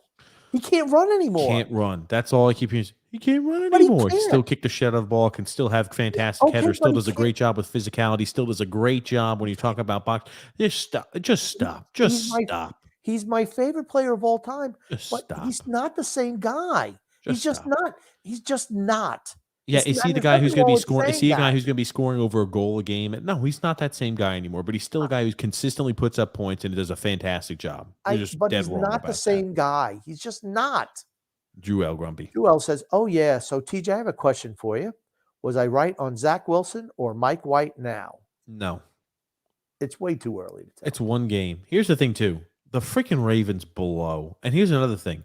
Lamar Well, it was the Jackson. Bears. They played the Somebody's going to Bears. overpay Lamar Jackson. It's going to be a grave mistake. It was the Bears. It was the Bears. I'm sorry, the Bears today. I'm still stuck on Lamar. After I watched Lamar Jackson find a way to lose, and that Ravens team find a way to lose today against the Jags, I was just like, I'm sorry, I mixed him up, but I'm like, man, oh man, somebody's going to overpay Lamar Jackson. It's going to be a huge mistake. I think Justin Fields did not play. Justin Fields did not play. That's correct. Yeah. So, and the Bears aren't great. They're just The Bears are bad. They had the lead early. I want to talk a little bit about Lamar Jackson real quick. Lamar Jackson, what team do you think is going to be foolish enough to give him a huge contract? Giants. Oh, I think Brian Dable will turn him into a quarterback. he's stop. I think Brian Dable will turn him into a quarterback. I think that's a good move for the Giants. I absolutely do. That's a bad move, buddy. I don't think so. You know what? What quarterback had ever been wrong on? Everyone. Okay. How did your boy Kyler Murray do today? Pretty good. Yeah, shitty again. Shitty again per the usual, right? Justin Herbert comes back with that 2-point. Like, you talk about dumb coaching. Why the fuck are you going for a 2-point? Like, all these It's so teams like, yeah, we're stupid. going It's for that Staley. 2-pointers. It paid off for him this time, but you missed that, you lose the game, and you're pretty Correct. much out of the playoff hunt. It's just so dumb. Coaches cost teams games. Todd Bowles cost the Buccaneers a game today because he's 3 timeouts. My God, the coaching staff for the Buccaneers, I know I've said it 100 times before, they're the worst coaches in the league. Maybe the history of the sport. Maybe the history of sports in general. Wow. They got rid of the buffoon, and he got his little 2 clown assistants who are now running the offense and the defense. They had the ball. They gave up a touchdown on 4th and 10 to Cleveland, no less. Cleveland with Jacoby Brissett. Great catch by David Njoku. Devin White had one of those games where he just does dumb Devin White shit, not covering his guy on that play. Great catch by Njoku, okay? Gets caught on end arounds countless times because he doesn't contain. He does it all the time. They had a couple of big plays. Nick Chubb was consistent running the ball today. The Browns tied up 17-17 with 40 seconds to go. Field goal wins you the game. You got the people's champion at the quarterback position. 40 seconds? That's more than enough time. Unless, of course, your head coach is a freaking moron. They have 3 timeouts left. First down is a run play, 1 yard. They don't call timeout. Finally, it takes them 15 seconds to get the next play off. It's another short completion. Then it's like 8 seconds left to go, and he throws a 48-yard pass to Julio Jones. They're almost in field goal range. Still have 2 timeouts left on the board. 1 play, incomplete pass, then it's a Hail Mary into the end zone. Then they wind up losing in overtime. After the people's champion, once again, driving them down the field, 3rd and 4, completes a pass down to the 20-yard line. Then what happens? Holding penalty. Donovan Smith, left tackle. All game. Same stuff. They do dumb things. They're so undisciplined as a team. It's scary. It's scary. And then they wind up losing. Again, they get a guy falls on a pass coverage, gets it right down there, touchdown, they lose at the end. They deserve to win. The people's champion can't wait to leave Tampa Bay. He can't wait. Alexander Grumpy. Also, is that a good thing that U.S. tied England? Because they said it was good, but man, I saw people destroying England for the way they played versus the USA. It doesn't matter. England's moving on. I think they've already qualified. They're moving on. Not a problem there. I think sometimes I don't think England's that good.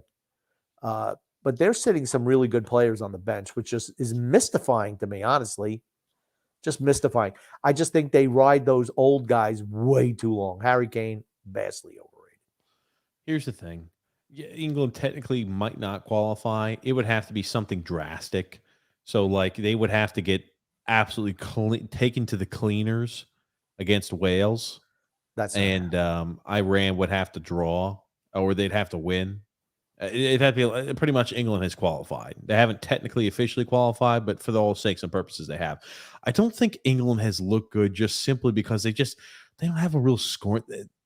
They have to really putter around and keep shit close. They're not a team where it's like unbelievable talent across the board. I know Gareth Southgate, they did well in Euros, and they lost to Italy, but I'm like, they're not good. They seem to get a think cushy draw. They seem to get a cushy draw all the time, and they never win because they're just not that good. Yeah, they're just not that good, and they're chokers. Sorry. Goon Grumpy. Who's a better dancer? It's me. I give it to Grumpy. Yeah. Drew L. Whoever faced me in fantasy this week, I apologize for playing Mike White. He solely won me my fantasy week. Mario said, I gave CR7 a 10 for dive. Oh, hold on. Okay. No. I'll address this.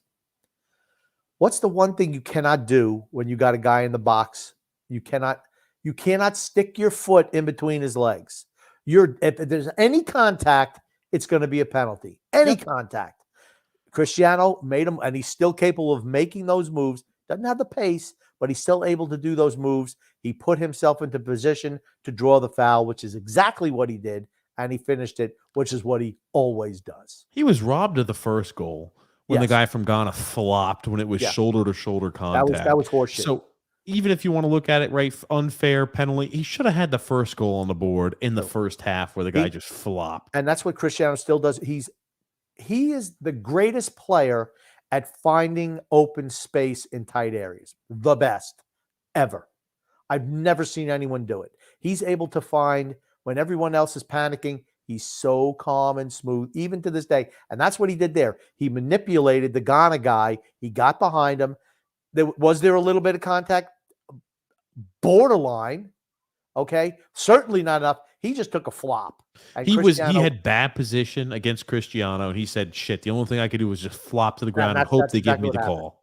And here's the thing, clinical with this finish, because that's not an easy shot off the volley. Clinical with this finish, and that's something he still does tremendous. Alexander says the Dolphins back where they belong in first Oh, place. they are in first place technically till they play Buffalo in Buffalo. Mick Jagger's foreskin said, "I need to change my name." He says, "Much better now to Tony Cheese, the procreator." Wow, he's starting to smell himself over there, Tony. No one cares about your fantasy football team, Drew. Just shut up. Oh, there it is. Alexander said, "I told you guys Messi was going to Miami." I don't remember you telling He us. did. but He did say that. Okay, It was like well, last year. He what I said was he's gonna going to say head there was- with David Beckham. What I was going to say, if Alexander tells me that he said something, I'm absolutely going to believe it. I met him in person. Wonderful person. Mm-hmm. Absolutely. Ooh, and Drew L. Grumpy. Apparently, Jalen Hurts is rumored to get a contract extension that's going to be around $50 million. All right. Is he worth that? I don't think so. You got to win something, but that's the way quarterbacks' contracts are, right? Look at Tom Brady, $25 million a year. Think about it. Is he half the quarterback that Jalen Hurts is? I don't think so. And he says Jalen Hurts is going to hurt his damn team with that type of contract.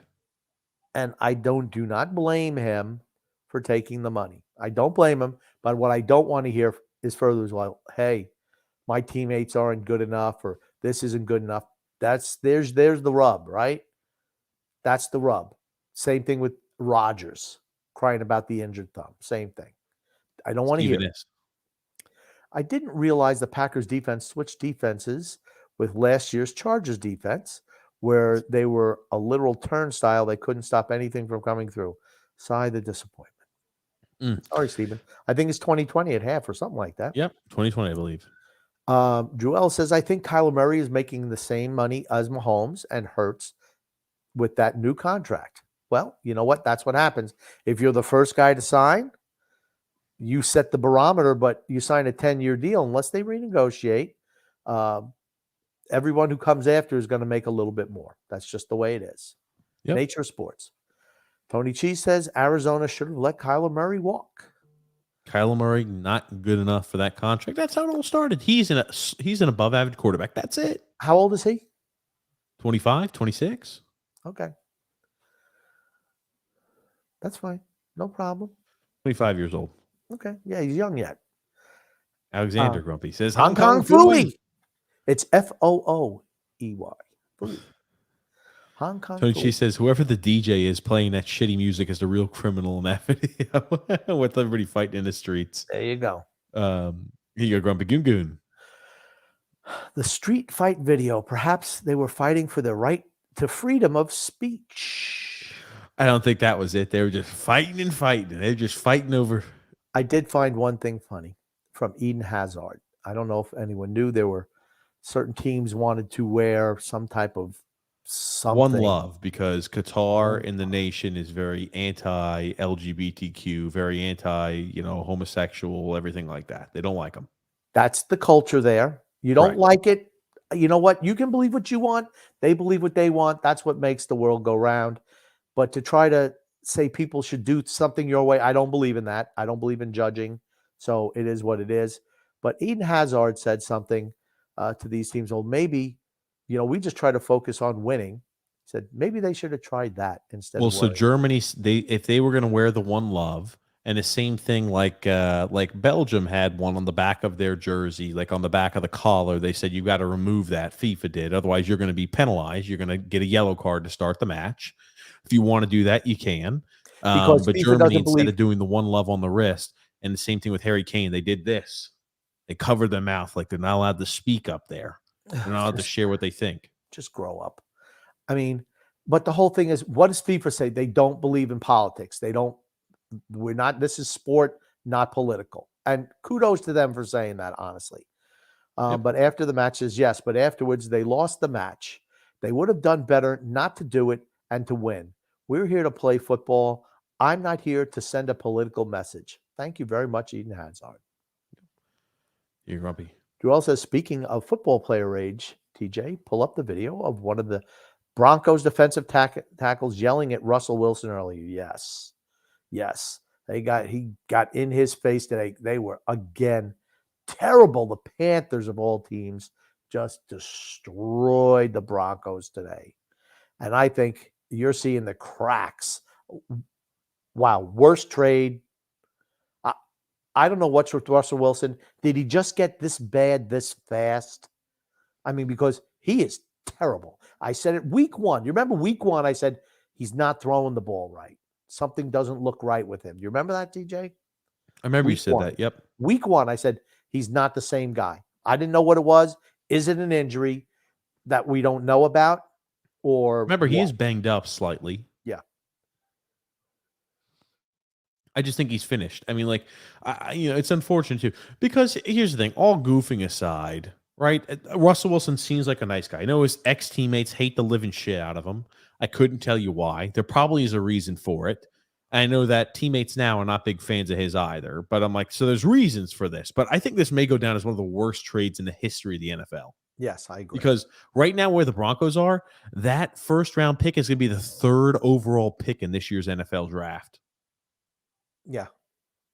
I mean, know if something was said, if Russell Wilson says something as he's coming off the field here, or Purcell is just going over to him and saying, hey, man, I care about this. No, if something was said, if Russell Wilson says something as he's coming off the field here, or Not happy. Russell Wilson kind of backed down a little bit.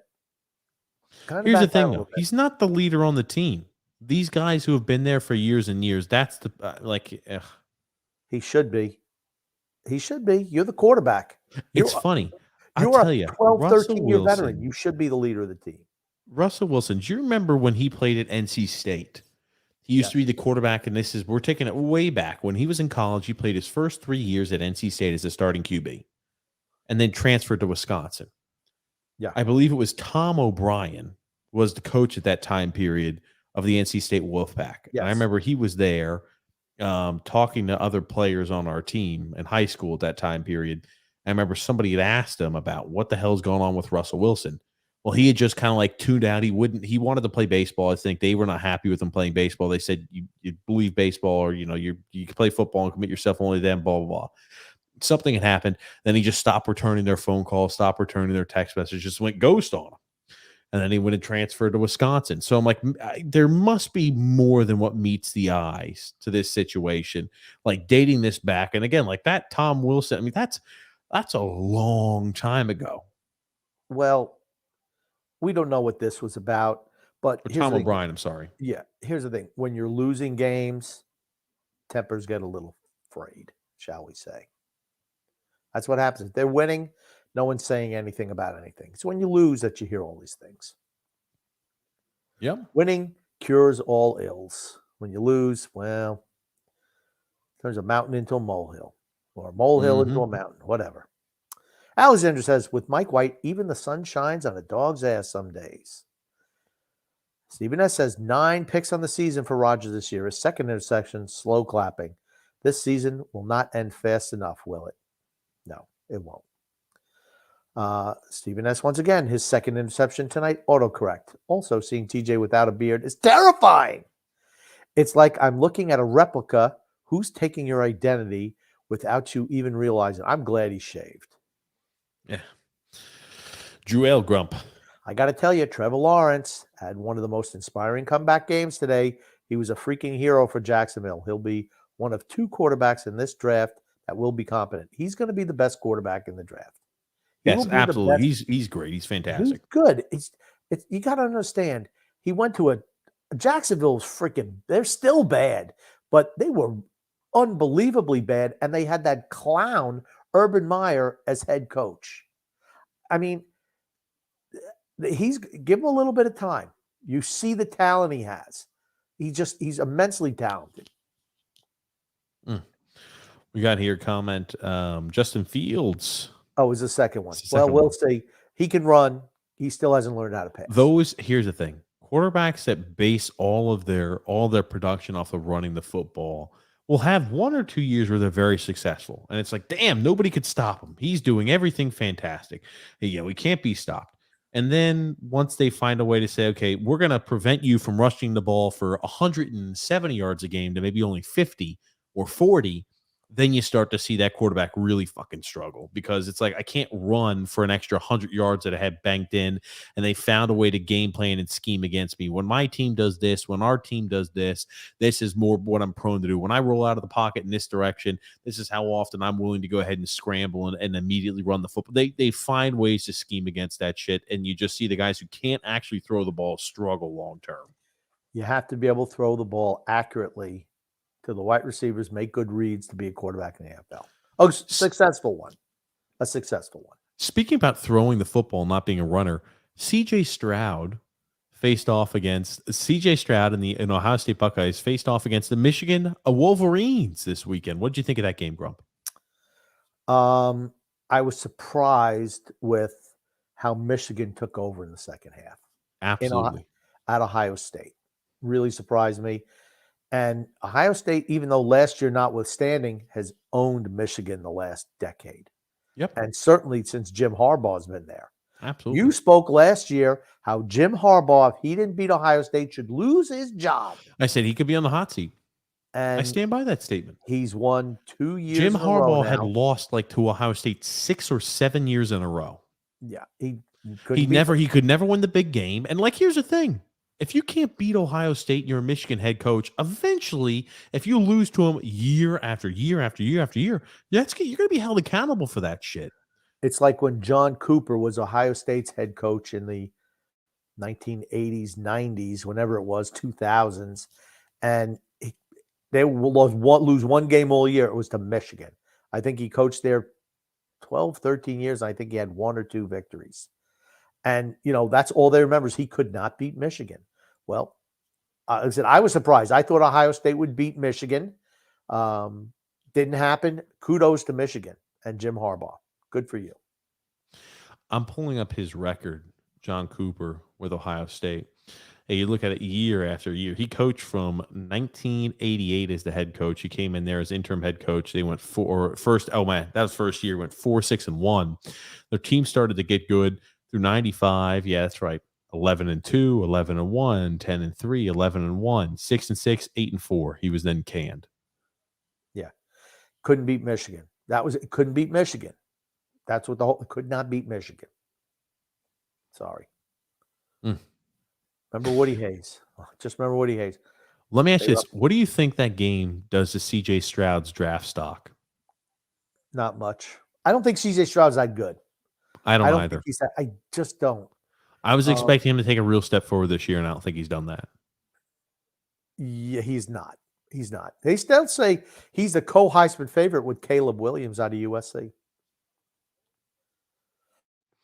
I mean, I'm more talking about, like, I think he's still going to be drafted high. I just am kind of thinking to myself, I'm like, he has not done a lot progression-wise this year, in my opinion. I 100% agree. 100%. Some teams going to overdraft him, though, as every team always overdrafts quarterbacks. Yes. Somebody will overdraft him, though. Because it's the most important position in sports. Yep. Period. I mean, I could see the Seahawks if he's available around then. I could see the Seahawks if they're getting a pick around the 3rd overall selection. I doubt they're going to say, yeah, Geno Smith is our guy forever. They're going to try to get if you're up there as a top 5 selection, you want to use that pick for a quarterback. If you don't have one, that's for certain.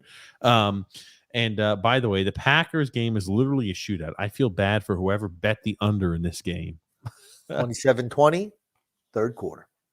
Google said the Islanders have not been blown out / humiliated at all this year. A testament to the goaltending or merely Jedi mind tricks? A combination of both, with the emphasis on Sorokin being the goalie.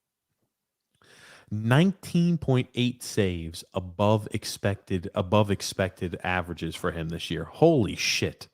The next highest is Carter Hart at 11. Unfucking real. 13. He had 13. I'm sorry, 13, whatever. 13. Still unreal. He's over 33% higher than this number 2. Yeah.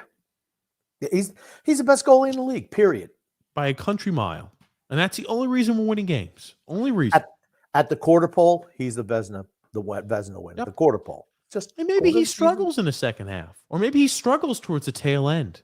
because he's never played 60 plus NHL games in the postseason before in his career. Lambert is doing a nice job. Now, Trotz never would have done this. He's riding Sorokin, and he's sprinkling in Varlamov when he needs to. Yes. That's what he's doing. Even some back-to-back Sorokin will play depending on the opponent, where Barry Trotz never would have done that. Barry Trotz would have done a one-on, one-off, whatever. Lane Lambert knows his best goaltender. He's going to play the majority of the time, which is the way it should be. James F. also says here the Islanders have scored 35 goals in the third period, first in the NHL. Incredible. Is that sustainable? No. I mean, 30, that means over like a goal a game in the third period. I mean, like I said, I feel if the game is close, I think we're winning in the third period. Right now, I feel that That's way. over a goal and a half a game. Yeah. 23 games played. Well, You've got 12. It's over a goal and a half a game every third period. It's almost a goal and a half a game. Yeah, but I say goal and a half a game. Yeah. Actually, you're right. It is a goal and a half. It's more than that, slightly more. Okay. Alexander says, do you guys think that this team is better with Lambert than Trotz? It's different. It's different.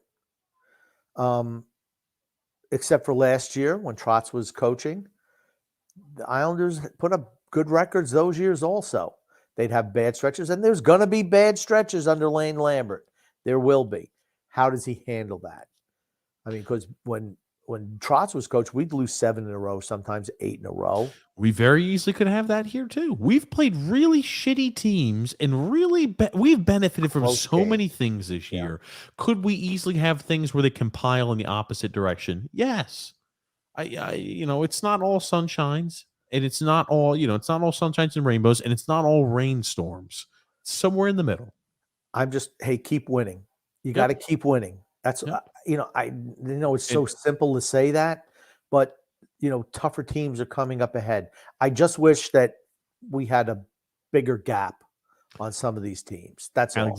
Alexander says, Grumpy, you're right. 25 goals between the defensemen. That's unbelievable. Think about that. Yep. That's a lot of goals for defensemen. And you can't say that and it's because our defensemen are, hey, we're crashing the net. We're going down low. Right now it's paying off because our goaltending is so phenomenal. I can't tell you how many games where Sorokin will make a great save, or even Varlamov for that matter. And then all of a sudden we come right down the ice and we score a goal that we shouldn't. And I just, the difference between our goaltending and other teams is just stark. I mean, it's almost like we're here, they're here. And I can't see another goaltender who looks better than us. When Sorokin's in net, it's like no one's touching us. That's just the way I feel. I agree. Drew Ellis says Tom Thibodeau has to go. His defensive schemes are getting exposed time and time again this season. It's the reason the Knicks are 9-11, not Julius Randle, who was the main culprit last year. Maybe he needs to start wearing suits as a coach. There it is. D-Cut says the Islanders have got to re-sign Scott Mayfield. He's been very good again this season. He's having a career year and a contract season. He's only been making $1.4 million a year. He's going to get freaking paid. I hope he does not sign here. Why? Because he's not going to get. I love Scott Mayfield. He deserves to get paid. He deserves to get paid. Could you see the Islanders, if they want to sign him back, giving him like a 6 or a 7 year deal? That's a mistake. I'd agree. That's a mistake. But we can't offer him the upfront cash, so maybe we can offer him more years. But you have Bolduc in the minors ready to step up. Yep. Salo ready to step up. This is what you have to do. I mean, you got to lose the guy. You're going to lose guys. Drew L wants to know if this is you, Grumpy. Probably.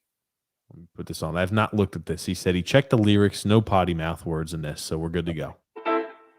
Keep your mouth shut. Watch your tongue, I put it in the George Foreman. You ain't never robbed the store, guess your life's boring. Thick liquor, that Patron, yeah, my wife's pouring. Pretty women in my phone, cause I'm quite gorgeous.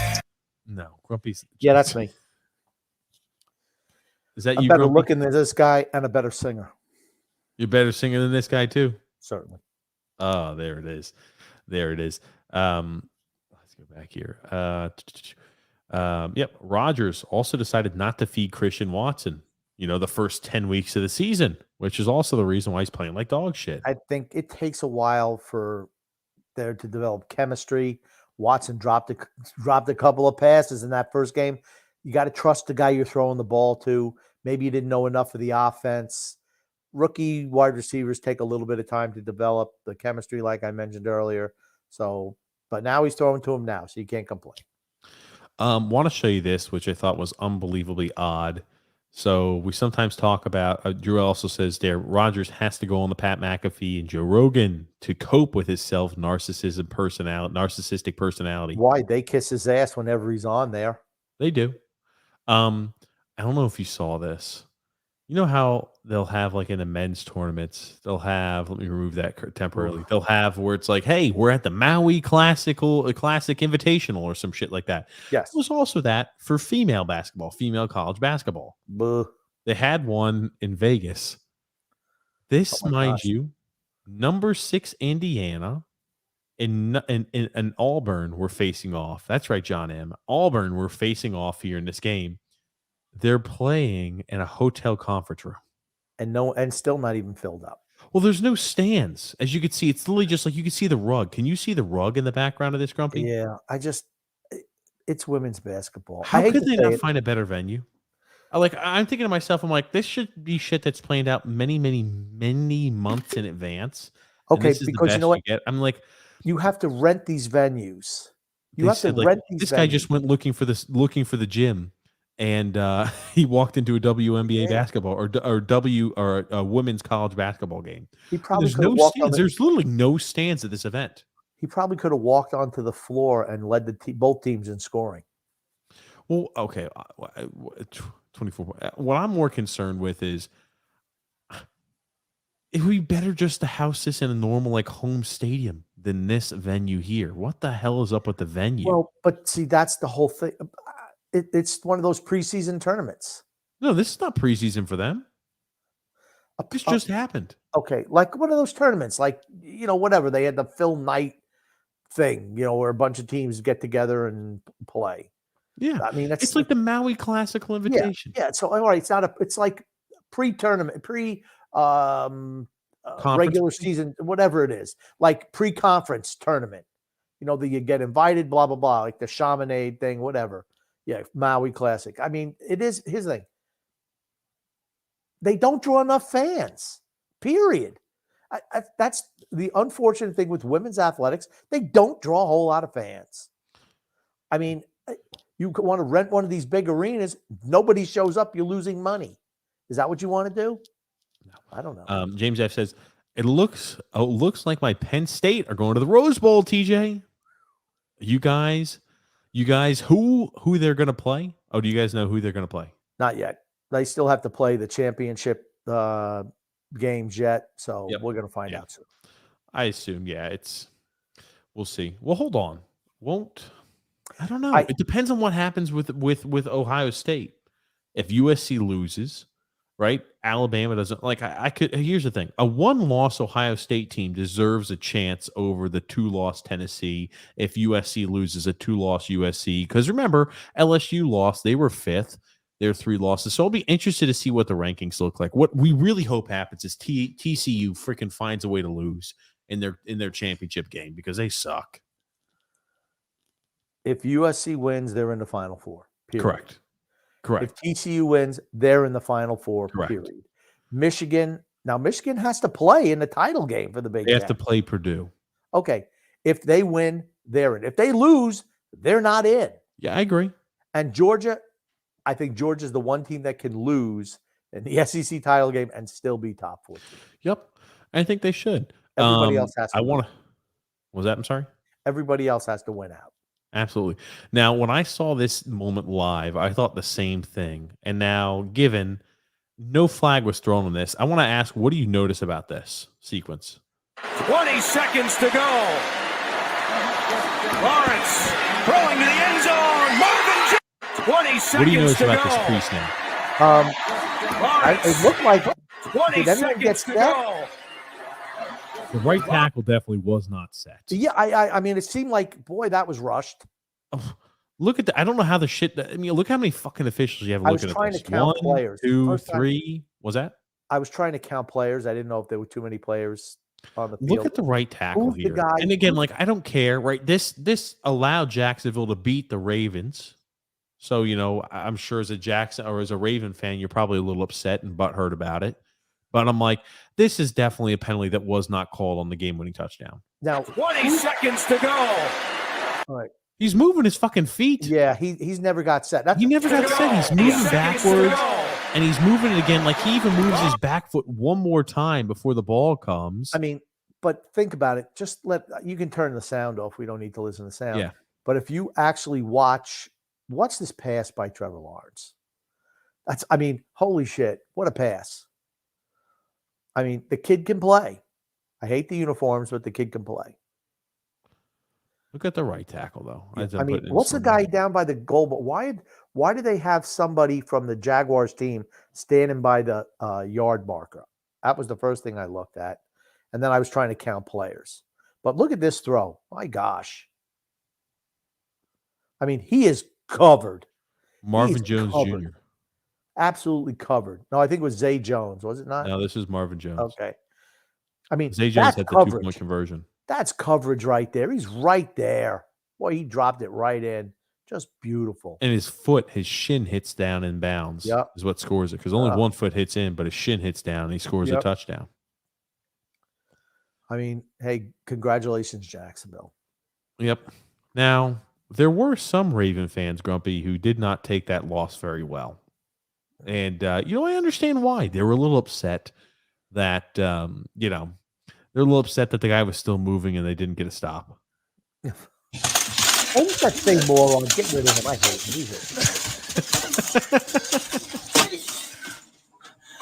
him. His mom's going to get pissed at him. I hope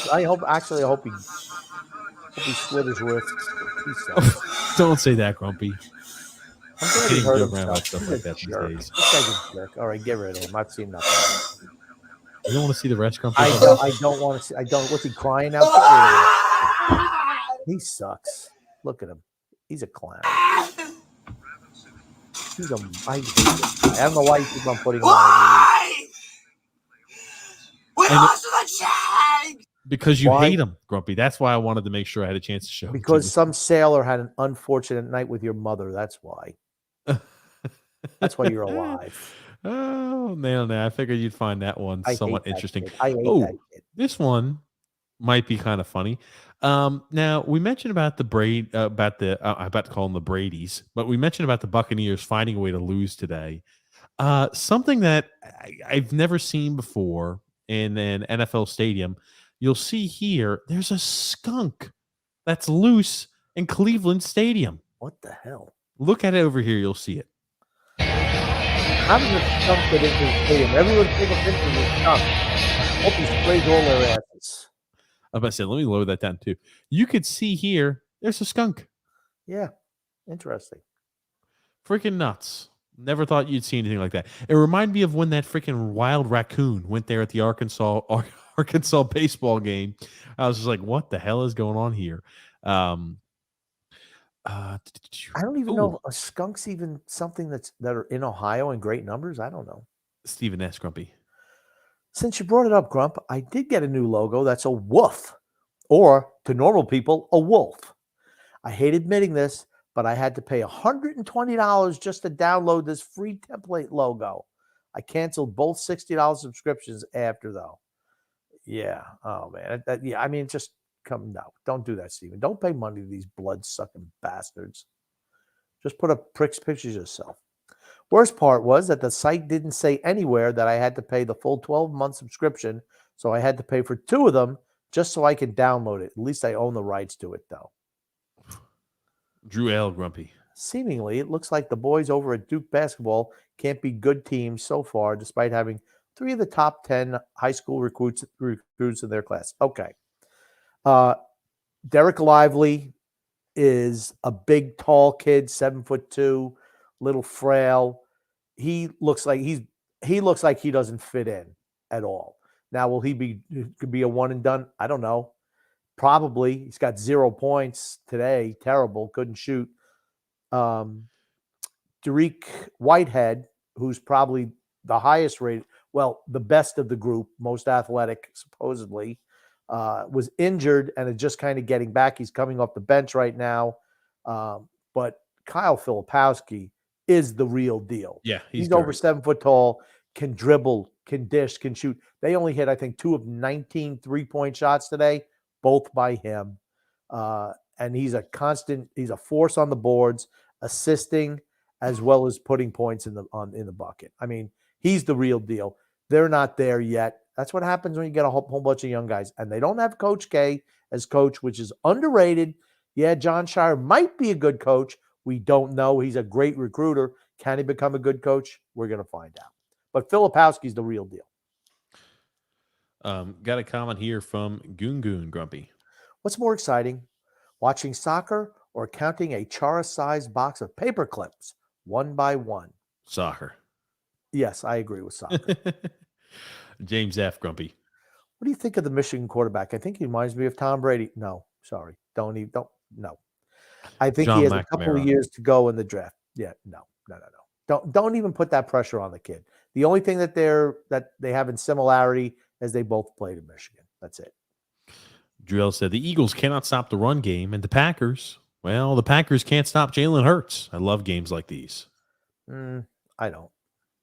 And Drew says, I already disliked Jacobs before today because mainly 2 years ago, he lied to fantasy owners saying he wasn't playing and then played. And on his Instagram story, he said, F your fantasy team. Oh, shit. I didn't know that.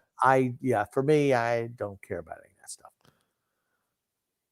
Joel says, bro, I get you don't like fantasy, but that really should care about it since fantasy is directionally proportionate to their stats. It's about winning games. Maybe here's the thing. I'm more concerned if a player is more interested in his fantasy stats than winning games, then I'd really be concerned. Joel also says, I remember seeing TJ and Phil debating about Bellows. I will say he does not fit in Philly whatsoever. He's played 10 games and hasn't registered a point. Lou and Barry sabotaged him. That's very possible. They wait until a player has no value left, and then they let him go or whatever. Here's the thing, too. When you're in a situation where you're playing on a whole bunch, I mean, that Philly team is fucking awful. They're awful. Philadelphia, there's a reason why they've lost 10 games in a row. I could see them losing more than 10 games in a row. They don't even have, I don't even think they have an NHL roster out there. Yep. It's like hey, we're all in for Connor Bedard. That's what it seems like to me. D-Cut says Dobson has been poor at even strength since Aho has moved to his left side. Two soft players are not a good mix. And I don't think it has anything to do with being soft. It's that neither one of their strength is the defensive game. Yep. That's the issue. It's not softness. Yep. I don't know why Lambert has done that. I mean, Romanov wasn't the answer, so he's dropped him down with Mayfield. Whatever. Joe said, I remember how good Pierre-Emerick Aubameyang was not even 6 years ago. And now he's 33 years old and he's cashed because his game relied on his speed. You have to be in soccer. You have to be able to run. If you can't run, you can't play. Yep. You're easy to mark. If you don't have speed or elusiveness to get away from players, you're finished. It's a young man's game. D-Cut says Brock Nelson is like a fine wine, gets better with age. His shooting has been tremendous this year. He's been great this year. I've always liked Brock Nelson. You haven't, but I've always been a big Brock Nelson fan. I still don't think that his overall game is as good as it was under Trotz, but he's shooting the puck better now than he ever has. He's picking corners. He's really good right now. Here's the thing. If people try to make an argument that Josh Bailey deserves to have his number retired for the Islanders, Brock Nelson has a better claim than Josh freaking Bailey does. Okay. Can I just tell you something? Neither one of them should get their numbers retired. I understand. Next comment here we got from Goon Grumpy. Do the Jets have a shot versus the Vikings and the Bills on the road? The playoffs beckon. I tell you what, the Bills are confusing to me. It's almost like they know they're really good and they don't play real hard. the thing is, for Buffalo, they don't win tight games. They just find ways to lose. They do Buffalo things. Sean McDermott, I think he's a really good coach. But, man, when games get tight, he makes some dumb choices. So does my boy Josh Allen. They find a way to lose one score close games. Don't ask me why that is, but they just do. And the Vikings, I think the Vikings are pretty good. Kirk Cousins is not great, but my God, is Justin Jefferson the best receiver in the game? I'm sorry. He's phenomenal. He can run any route on the tree. His route tree has so many branches and roots. He can do anything. He's tremendous. Well, He's I the guess best it solves this question. Who do you think is better, Tyreek Hill or Justin Jefferson? It's Justin Jefferson. It's Justin Jefferson. I don't even think it's close. Oh, we're going to put something up. Oh, It's just who's the best wide receiver? it's Justin Jefferson. He doesn't think about it. Show me the tough catches that Tyreek Hill makes. Tyreek Hill's wide open. Tyreek Hill, I mean, same thing in Kansas City, same thing here. His speed gets him open, and they scheme to get a little bit of separation. He has the wheels. Justin Jefferson goes over the middle, gets hit down the side. I like Justin Jefferson. He's a lot younger too. Alexander says, TJ Tua. You were wrong on Tua, TJ. I don't think Tua was great today. They beat the Texans. Yeah, he wasn't great today. They've got one win, the one-win Texans. Yeah, good job. Gungun says, did Odell blow his reunion with the Giants after acting like a goon on the airplane? Well, I sent you some clips for that. Do you really want to show that? Because it was just like, I could show it to you. I you don't even have know to what the show hell it. happened. I'll just talk about it. I guess passengers or stewardesses on the plane were worried that he would not make it to the next stop because he was conscious, unconscious. He was obviously doing something. I don't think it was just because he was tired. Maybe it was. I don't know. But they had to come back and have everybody take all their shit off the plane because they were worried about that he wouldn't make it to the next location. That's a problem. And then, of course, his agent comes out and says, well, it was an overzealous stewardess. Well, I could see something like that happening too, though. Overzealous stewardess? If you got a passenger who's borderline unconscious, you can't even talk to them. They're like, oh, I mean, it could be a health issue, right? Okay, he doesn't look unconscious. Okay, did you see? Here's the thing. This is the important portion. On the plane. And here's the thing. He wasn't going to get off the plane till marshals came. And then he's like, he didn't put up an argument, but the marshals had to go on the plane to get him off. Maybe he was just being a prima when donna. I'm watching him walk out, he doesn't look unconscious here. On the plane, he was. He looks completely fine, sober as a bird. The fact that they had to get marshals to get him off the plane, maybe he was just being a jerk. It could have been. All I'm saying is this: to dump his agent to dump on the stewardess. I'm sorry, she's just doing her job. I hope somebody has video. Here's the thing: what we're gonna see is by this next Thursday, I guarantee you, the people on that flight have video of what happened between him and the stewardess, like all of these interactions on the airplanes, and it will be leaked or freaking introduced by next Thursday's podcast. TMZ. He's gonna put TMZ. Odell Beckham. I cannot wait because you're going to see. And that's when, here's the thing. That's why I didn't want to speculate too much on it now because I'm like, I know for a fact, I could say with strong confidence that there will be videos of him on that plane, either, absolutely unconscious, just belligerent, or the stewardess being an asshole. There will be videos on there sooner or later. True. Well, I'm dying to see it. Like I said, I mean, I like I said, I don't know. I wasn't on the flight. I was on a flight today, but I wasn't on that flight, so I can't really comment. All I'm just saying is to blame the stewardess is, come on, fella, stop. All righty, Grumpy. Next comment here. The Chargers and the Cardinals game was a game of who was the worst coach. Why did Arizona give Cliff Kingsbury an extension, knowing that he's like a 30% win rate in the second half of the season? Yeah, I don't think he's that great a coach. I think he could lose his job, and then you'll see Kyler Murray really take off as the quarterback that he is. One of the stars of the league. young star of the league. And the guy, Staley, we're on the record saying he should be canned as well. Jay Clark says, I expect Holland, a.k.a. Netherlands, versus Brazil in one semifinal, and England and France versus Portugal in the second semifinal. I'd love to see Holland versus Portugal in finals and have a different country win the cup. I wouldn't mind also. I don't think that Holland is good enough. I thought they could be a sleeper team going in. Memphis Depay is their best offensive player. Gopko has looked actually pretty good and as a striker position, but Depay's been injured and they haven't looked great. But you know what? For a lot of this, it's building through the tournament, right? You get better as it goes on. Brazil's really good. I just don't see England. I don't. France looks good. Portugal, they need to change their defensive structure. They're good up top. They are. They're fantastic. But are they strong enough defensively? That's the big issue. And I love Holland since 1974 when I rooted for them over West Germany at the time, and they lost 2-1. But I've been a fan of those since then. Gungun says, will suspenders ever overtake the belt in popularity? No. By the way, Aaron Rodgers going to the locker room after he's been in pain throughout the last drive with an apparent rib injury. Oh, suck it up, Buttercup. My gosh. And moving on there, Stephen S. Grumpy. Bit off topic, but can we talk about Ticketmaster for a second?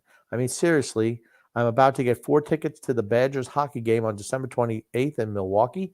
$5 each per ticket, $50 in fees. I'll just say scam, because that's what it is. You know, maybe you can go up to the ticket office. I mean, I'm sure it's not going to sell out. So maybe you can just go up to the ticket office before, just go down there, and maybe you don't get those charges. I think it's ridiculous too, where they charge ridiculous amounts. You know, just tell me what the full price of the ticket is. I don't even want the breakdown. Don't say it's $5 plus fees. Just tell me what the total dollar amount is. Yeah. He looked in the mirror and he asked himself, do I suck? He genuinely didn't know if he belonged on this level because he was so beleaguered by both the fan base and his coaches. And then Mike McDaniel put together a 700-play tape to show him how good he actually is. He looked in the mirror and he asked. He sucks. You know what, Alexander, when you do you send this to me, you're hoping that you're going to sway my opinion. All you do is make me further entrenched in he absolutely blows. It's like Derek Carr. He cried again after they won in overtime. I'm like, holy shit. You're the lead of you're NFL quarterback. He's crying after he wins a game in overtime. Okay. Tua doesn't suck, but he sucks. He doesn't suck, but he's in a big game, in the cold, in January. He's not going to be able to make the throws he needs to make. His arm isn't strong enough, period. Do you ever think Aaron Rodgers ever asked him, do I suck? Peyton Manning, was he ever do I suck? Tom Brady, was he do I suck? No good quarterback ever asked himself, do I suck? If you're asking yourself that question, it's because you suck. Brady's I'm the best. These guys all think they're the best. Yeah. Hey, good for him. He's having a good year. Dolphins are playing good. 2 top 10 receivers in the NFL will help with that. I'm just saying that in December in Buffalo, how do you play in December in Buffalo when the wind's blowing? Can you even make a throw? Because his arm just isn't good enough. That's my whole thing with him. Oh, here you go, Grumpy Drew. Oh, hold on. Gungun said, why are the Taylor Swift tickets so hard to come by? Trust me, the lovely Paige. Because some members of TJ's family probably scoffed them all up already. I had to sign up to get on the pre-order list, and neither her or I got selected, but somebody else did, and they were able to buy tickets through them. She's like, I said, what's the price of the ticket? She's like, I don't know yet. I haven't been told yet. I'm like, what? Paige. So anyway, Drill said, yeah, I'll let you read this one. Those Swifties, I guess fans, or maybe stands, I don't know what the hell that means, are crazy. Yeah, what does stands mean again? Stands is the abbreviation that Drew L introduced us to. They use on social media instead of fans. Oh, fucking shit. The Swiftie fans are crazy. Plus, her newest album is one of the best-selling albums of the year so far, and it's only been out for a month. That's what comes with major success. Okay, here's the thing. I was forced to listen to that album this weekend. I think it sucks. There are no songs that are, hey, like they have the Shake It Up song and some of the other stuff that, they have, oh, hey, that's catchy. I kind of like it. You could tell it's a pop song. We listened to something today. I'm like, oh, is that on the new album? No, that's an old album. I'm like, okay, well, maybe she need to do more songs like that because that, I could listen to even in the background, but everything is like, I don't know. It's just nothing stands out. This is going to be her worst album ever. That's my prediction. Jay Clark says, not seeing Italy in the make World sure let Cup. the lovely Paige know that was your opinion on it. I'm certain of it. Jay Clark says, not seeing Italy in the World Cup is a real downer. It is. Yeah, I mean, I like to see the big teams. Like, I don't care if Tunisia is in the World Cup or Saudi Arabia or Japan or any of these other crap nations. I want to see the best of the best. If you're not the best, we got to take somebody from the Pacific Rim or some shithole team from, the United States zone, whatever. Panama. It's like when it comes to U.S. next year. If we were a shitty team, we don't deserve to be in the World Cup if we don't qualify. You shouldn't just qualify because it's there. I will say they should. That's the only exception is if you're hosting the World Cup, you should get a team. And here's another thing. I think the United States should have the World Cup all the time. Every single time. We have the infrastructure. All the stadiums are built. We have fan bases all over the place. We have accommodations for everyone to come and stay. That's where the World Cup should be every year. All these other countries, screw you. Just not good enough. If Hurts gets that extension, he should change his name to Dick. Oh, shit. Dick Hurts. Oh, gosh. Okay. And Grumpy, who do you think the top 10 quarterbacks in the NFL? Oh man, it's a loaded question. That's an off-season question. Hey Clark, come back with that question. That's a long answer question. That's not one can be answered quickly. Tony Cheese, the pro creator, said, didn't they also sign Russell Wilson like a 5-year contract? That's right. It's called doubling down on suck. Yep. Tell me you didn't see that when you saw him in training camp. I saw it first. The first series of downs, I said, you can't throw the ball anymore. What the hell's going on? This guy sucks. Drew L. Grumpy. I was only saying Lawrence was one of 2 competent quarterbacks in the class to display how bad the quarterback class is. Zach Wilson, Trey Lance, Mac Jones regressed. Davis Mills is a career backup. Okay. Zach Wilson needs a quarterback coach. Yes. Okay. Trey Lance, what do you expect from him? He played, Division II practically. Division I AA. Whatever. You say that shit all the time. Division I AA. Whatever. North Dakota State. He played shithole U, North Dakota. Mac Jones regressed. They don't have any weapons there. Their offensive line is in a shambolic state. Davis Mills plays for freaking Houston. Thank you. Well, here you go. Tony the Cheese, the pro creator, did come up with a very scientific list. He said Mike White, Jalen Hurts, Mac Jones, Daniel Jones, Baker Mayfield, Trevor Lawrence, whoever is quarterbacking for the New Orleans Saints this week, that be Andy Dalton, Deshaun Watson, Justin Fields, and I guess Mahomes. In that order, he says. That's fine. Stephen S. took a much more scientific approach. He said, top 10 quarterbacks, he goes Mahomes, Josh Allen, Jalen Hurts, Tua Tagovailoa, wow, Joe Burrow, Justin Herbert, Geno Smith. The fact that we don't even really, it's Geno Smith, but the fact that we have to guess, don't tell me that's Mac Jones. I don't know who that is. Jones, Prescott, Rodgers, because hold on, there's no Tom Brady in that list. Stop. Anyway, collegiate coaches at the lower divisions, whilst not being paid nearly as much as Division I coaches, have a much longer shelf life. I bet if John Harbaugh was coaching a Division II school, job security would be there. Oh yeah, for certain. But Joseph, what's he been? 8 years at Michigan? That's pretty good job security. Yeah. Here's the thing. He's beaten Ohio State. He got him to a Final Four. He's done a fantastic job, right? Here's the thing. Let's say last year they lost to Ohio State. I could have definitely seen his job being on the hot seat. Drew L says, one question. Who do you guys think is the best quarterback in the 2023 draft class? Too early to tell. We don't even know who's coming out yet. Drew L says here, Sorokin's a 6'2" God version of Tim Thomas. Tim Thomas was really good. He was older. Sorokin's just phenomenal. No, Sorokin's just better. Sorokin's better than Tim Thomas. Frank saying, "What's up? What's up, Frank?" Radulov is the only defenseman without a goal, says Alexander. So much for his offensive talent. Romanov, I'm sorry, I called him Radulov. Yeah, Romanov. He's got so much offensive upside and growth on the offensive side of the puck. Yeah, he is what he is. A defensive defenseman who's terrible positioning and is physical. That's it. Frank also says here, The great White hope, Mike White. Mike White. There it is. The Islanders are an offensive powerhouse, and Mayfield will sign with the Islanders at $2.6 million. Write it down. I feel bad for him if he signs for that little. His agent must be really trying to take him to cleaners. His agent should be fired. Correct. He needs to cash in. He's a guy who could get 4.5, 5 on the open market. You watch. On like a 4 or 5 year deal at least. Yep. Absolutely. I thought it would have gotten a bigger reaction out of Grumpy, that video. Grumpy was vibing though with the video. Mm-hmm. Yeah.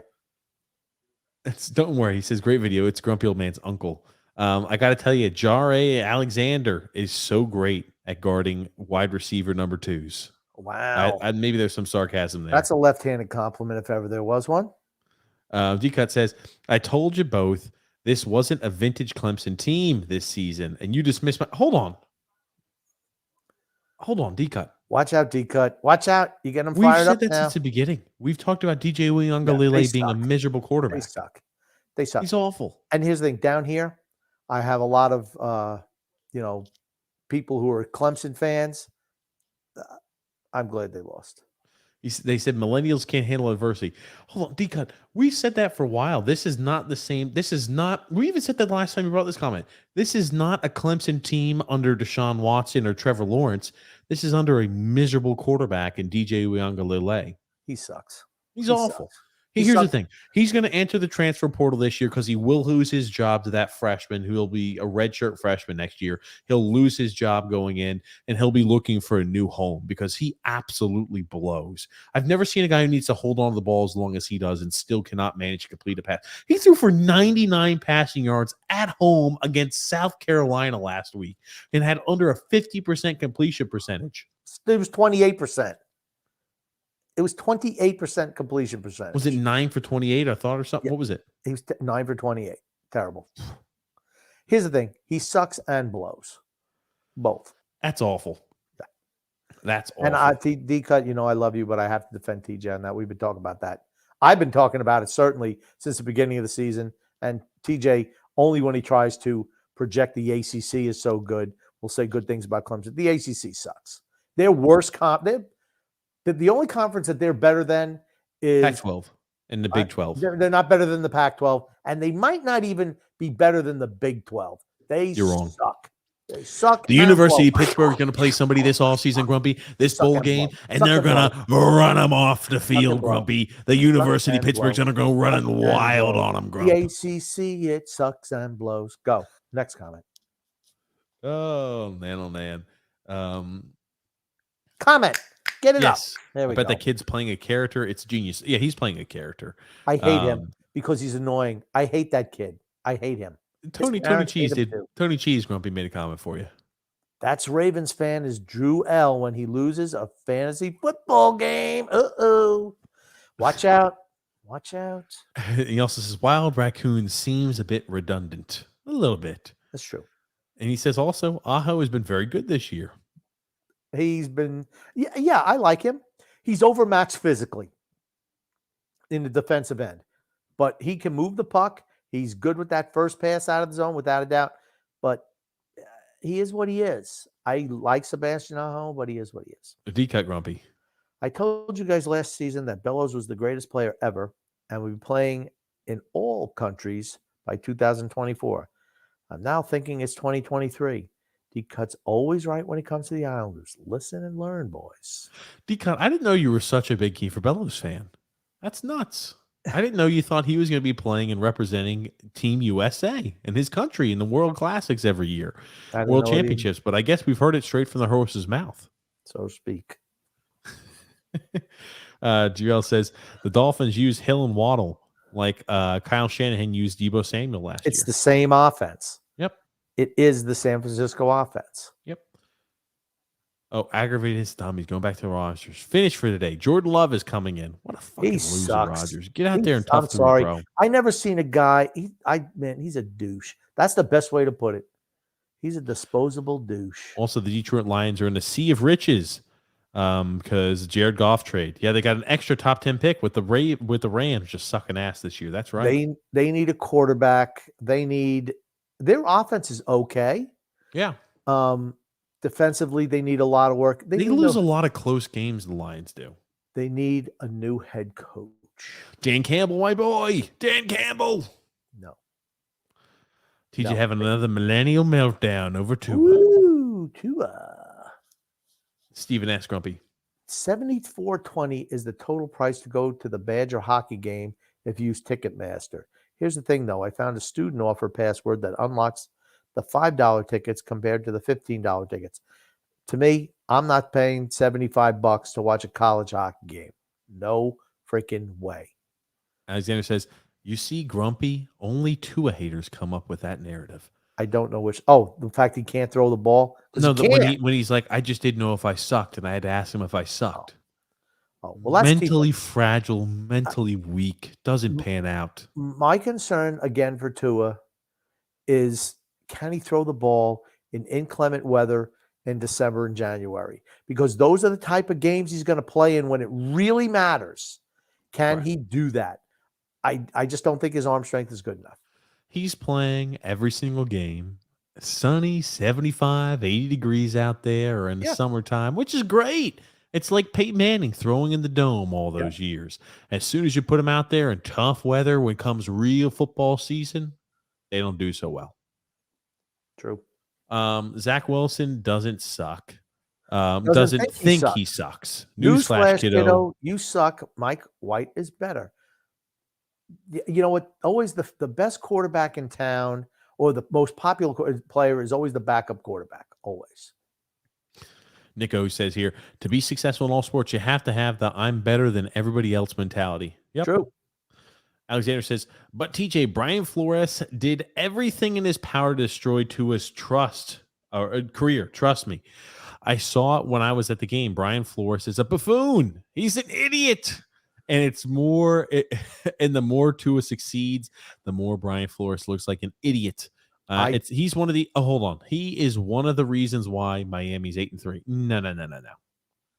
The reason Miami's 8-3 is because they got 2 top 10 wide receivers.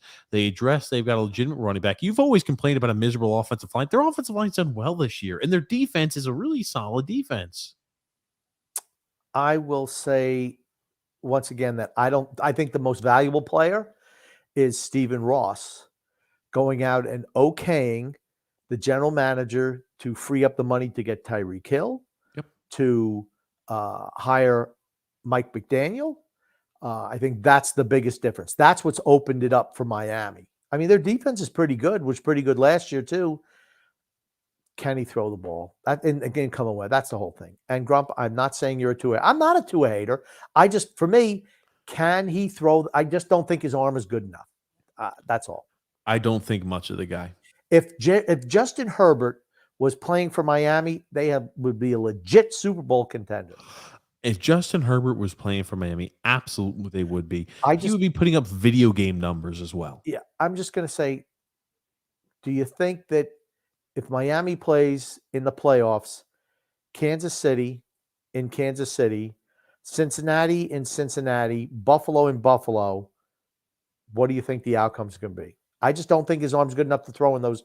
I mean, Kansas City is cold, windy. Buffalo is a nightmare to play in. Yep. And Cincinnati's not much better. Joe Burrow is a really good quarterback in big game situations. We're going to find out, though, because Miami will make the playoffs. You know, I was so lucky. Remember how I predicted Miami was a playoff team after week 3? I said, they're going to make the playoffs. Absolutely. Then they lose. And you've only flip-flopped on about 2 or 3 times. And no, just once. And then I said, holy shit, I don't think they're going to make the playoffs. And then you flip-flop back again. I should never, ever change my initial thing because it's always right. So, yes, the Dolphins will make the playoffs. Drew L. Grumpy.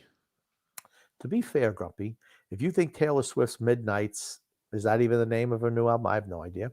Is a bad album, you should try listening to Reputation. That's her worst album by a country mile. Okay, whatever. So she's a shitty performer all the way around. I got no problem with that. Alexander She's a said, pop- TJ, you played football before. If your coach doesn't believe in you, that's a problem. Of course, that's going to be on your mind. Interesting. Tell us, TJ. I don't know. Here's the thing. What coach said never affected my confidence in my abilities. I just was more like, stick it where the sun don't shine, buddy. So, like, it's the mentality you have. I wasn't like a coach. Am I not a good player anymore? Am I struggling? Am I not good? No.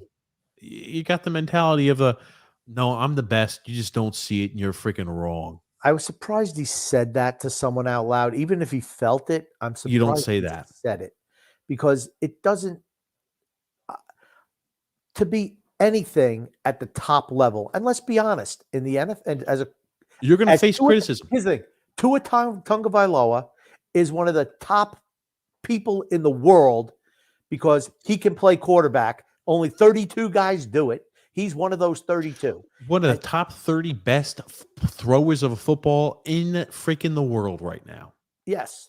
And if you don't have confidence, you should have confidence in yourself just by what you've already accomplished. Yes. I'm just surprised he said that to some reporter. I'm baffled. Yeah. I know he's been grab assing with McDaniels on the sideline, cupping his ass and whatever the shit he does. But it's like, dude, what's going on? I can't believe he said that to a reporter. That's all. Drew L says Mahomes should win MVP. He rightfully deserves it over Jalen Hurts. Hurts has better weapons too. And did we see? I could see that. It's early yet. Here's the thing. It's still early yet. A lot of these later games have a big impact on what's going to occur. Alexander says here, by the way, did you guys see the Rangers meltdown? I did against the Oilers. 4 unanswered goals. Yep. That Clemson story kind of sounds like Spencer Rattler 2.0. Spencer Rattler was actually okay quarterback, though. And he looked okay against Clemson. Yep. TJ, you still need a quarterback to get the ball to those receivers. You think the quarterback like Mike Glennon would succeed behind the Dolphins team, or Trent Dilfer? Jimmy Garoppolo got a team to a Super Bowl with his limited skill set and arm strength. Yep. And Jimmy Garoppolo had some games where he threw for 400 or 500 yards in San Francisco. But I don't think he's a good quarterback, though. He didn't throw hardly any passes more than 6-7 yards down the field. And all of it was jack yards. That's what they do. And that's a system. That's a system. You can get by with an inferior quarterback. When you have a really good quarterback, you can be tremendous. Wait till you see the people's champion, the hero of the people, be with San Francisco next year. You'll see something then. You're going to go, holy shit. That'll be last year after they win a Super Bowl. D-Cut says that bum Franklin raced at a potential redshirt season for the top quarterback recruit in the country, Drew Aller. The kid threw like 20 passes and sat behind a 25-year-old eighth-year senior, Sean Clifford. Yeah. How many games has he played in? I don't know, but as soon as you get on the field, your redshirt year is burned. No, it's not. If you play, it absolutely is. They've changed the rules. It's so many games. If you play more than 4 games, you lose your eligibility. Red shirt. They've changed up the rules, Grumpy, since they've changed them up. That's all you need to know. But I will say that he's played in multiple games. Yeah, he's played. Yeah, he's my God. 1, 2, 3, 4, 5, 6, 7, 8, 9 games. Yeah, they burned the red shirt year. Well, Clifford was banged up early in the year. I know he was banged up early in the year. So that's why he had to play him. Hey, you know what? Maybe he wants to move on to a bigger job. Hasn't he been rumored to go to another school recently? He sucks. You're talking about Auburn? Yes. I mean, that's SEC, right? Alexander says here, yeah, you guys think that the offense revolves around Waddle and Hill. Yeah, that's why Tua hit 9 receivers today and also versus Cleveland. It's Houston and Cleveland.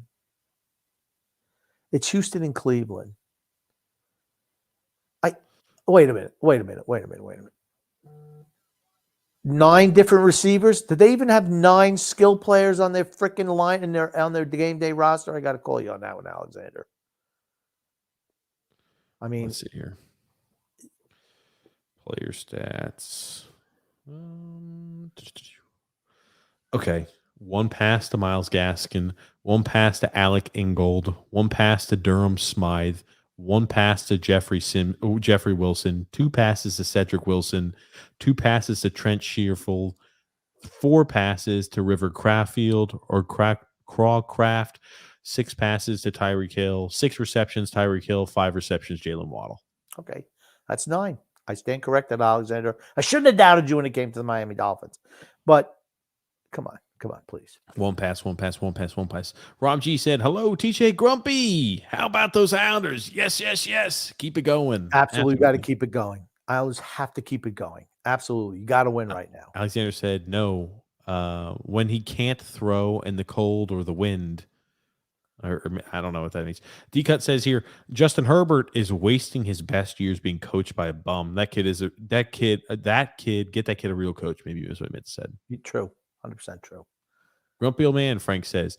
So you've realized that I've had many players that you knocked, like Parise, Palmieri, Brock the Man, Nelson, and Lee, don't call me average, are flourishing offensively. It was Trotz all along. They don't play any defense. If it wasn't for the goaltender, we'd be singing a different tune. It's the goaltender. And it's all because the defense is engaging with the offense. Period. 25 goals from your defense. 25 goals from your defense at the quarter pole. Think about that. Alexander says, TJ, if they beat Buffalo in 3 weeks, if they beat Buffalo in 3 weeks, will you change your narrative? Here's the thing. If Tua beats Buffalo in Buffalo and he throws for 300 yards and like 2 or 3 touchdowns, absolutely. You'll have me singing a different tune. But still yet to be shown. But we're going to 3 weeks. We're talking about middle of December in Buffalo. Okay, we'll see how that goes. It's windy there. It might be nasty weather. We'll see. The one thing is they don't throw the ball deep. That's the one thing this system schemes guys open short and lets playmakers do their thing. That's what they do. I don't even care if the Dolphins win or lose that game. How does he play? Right? Well, I don't know. I'll let you read that grumpy next comment here. Stetson Bennett, the best 25, soon to be 26-year-old quarterback in all of college football. Yeah. I mean, good for him. His career is going to end in just a month or so. That's it. It's over for him. Rob G says just sleeving up some Topps cards, Islander players. Ah, very nice. Present day. Tua turned down the captaincy last year because he didn't want to be in the same room with Flores. Well, shit. What does that say about him? He should be I'm baffled by that. He should want to be the leader of the team. D-Cut says, TJ, when you read the ads, is your mentality like, I'm the best ad reader? I should say that when I'm reading comments. That would have made it a better comment there, D-Cut. You have to say that. You have to say that. Speaking of Trevor Lawrence, Calvin Ridley, and Christian Kirk are going to ball out next year. They need offensive line help still. I think they need another running back as well. They need another running back. Wide receiver be okay. They need defense. Defense, and more defense, and an offensive lineman. Throw a tight end. One more here.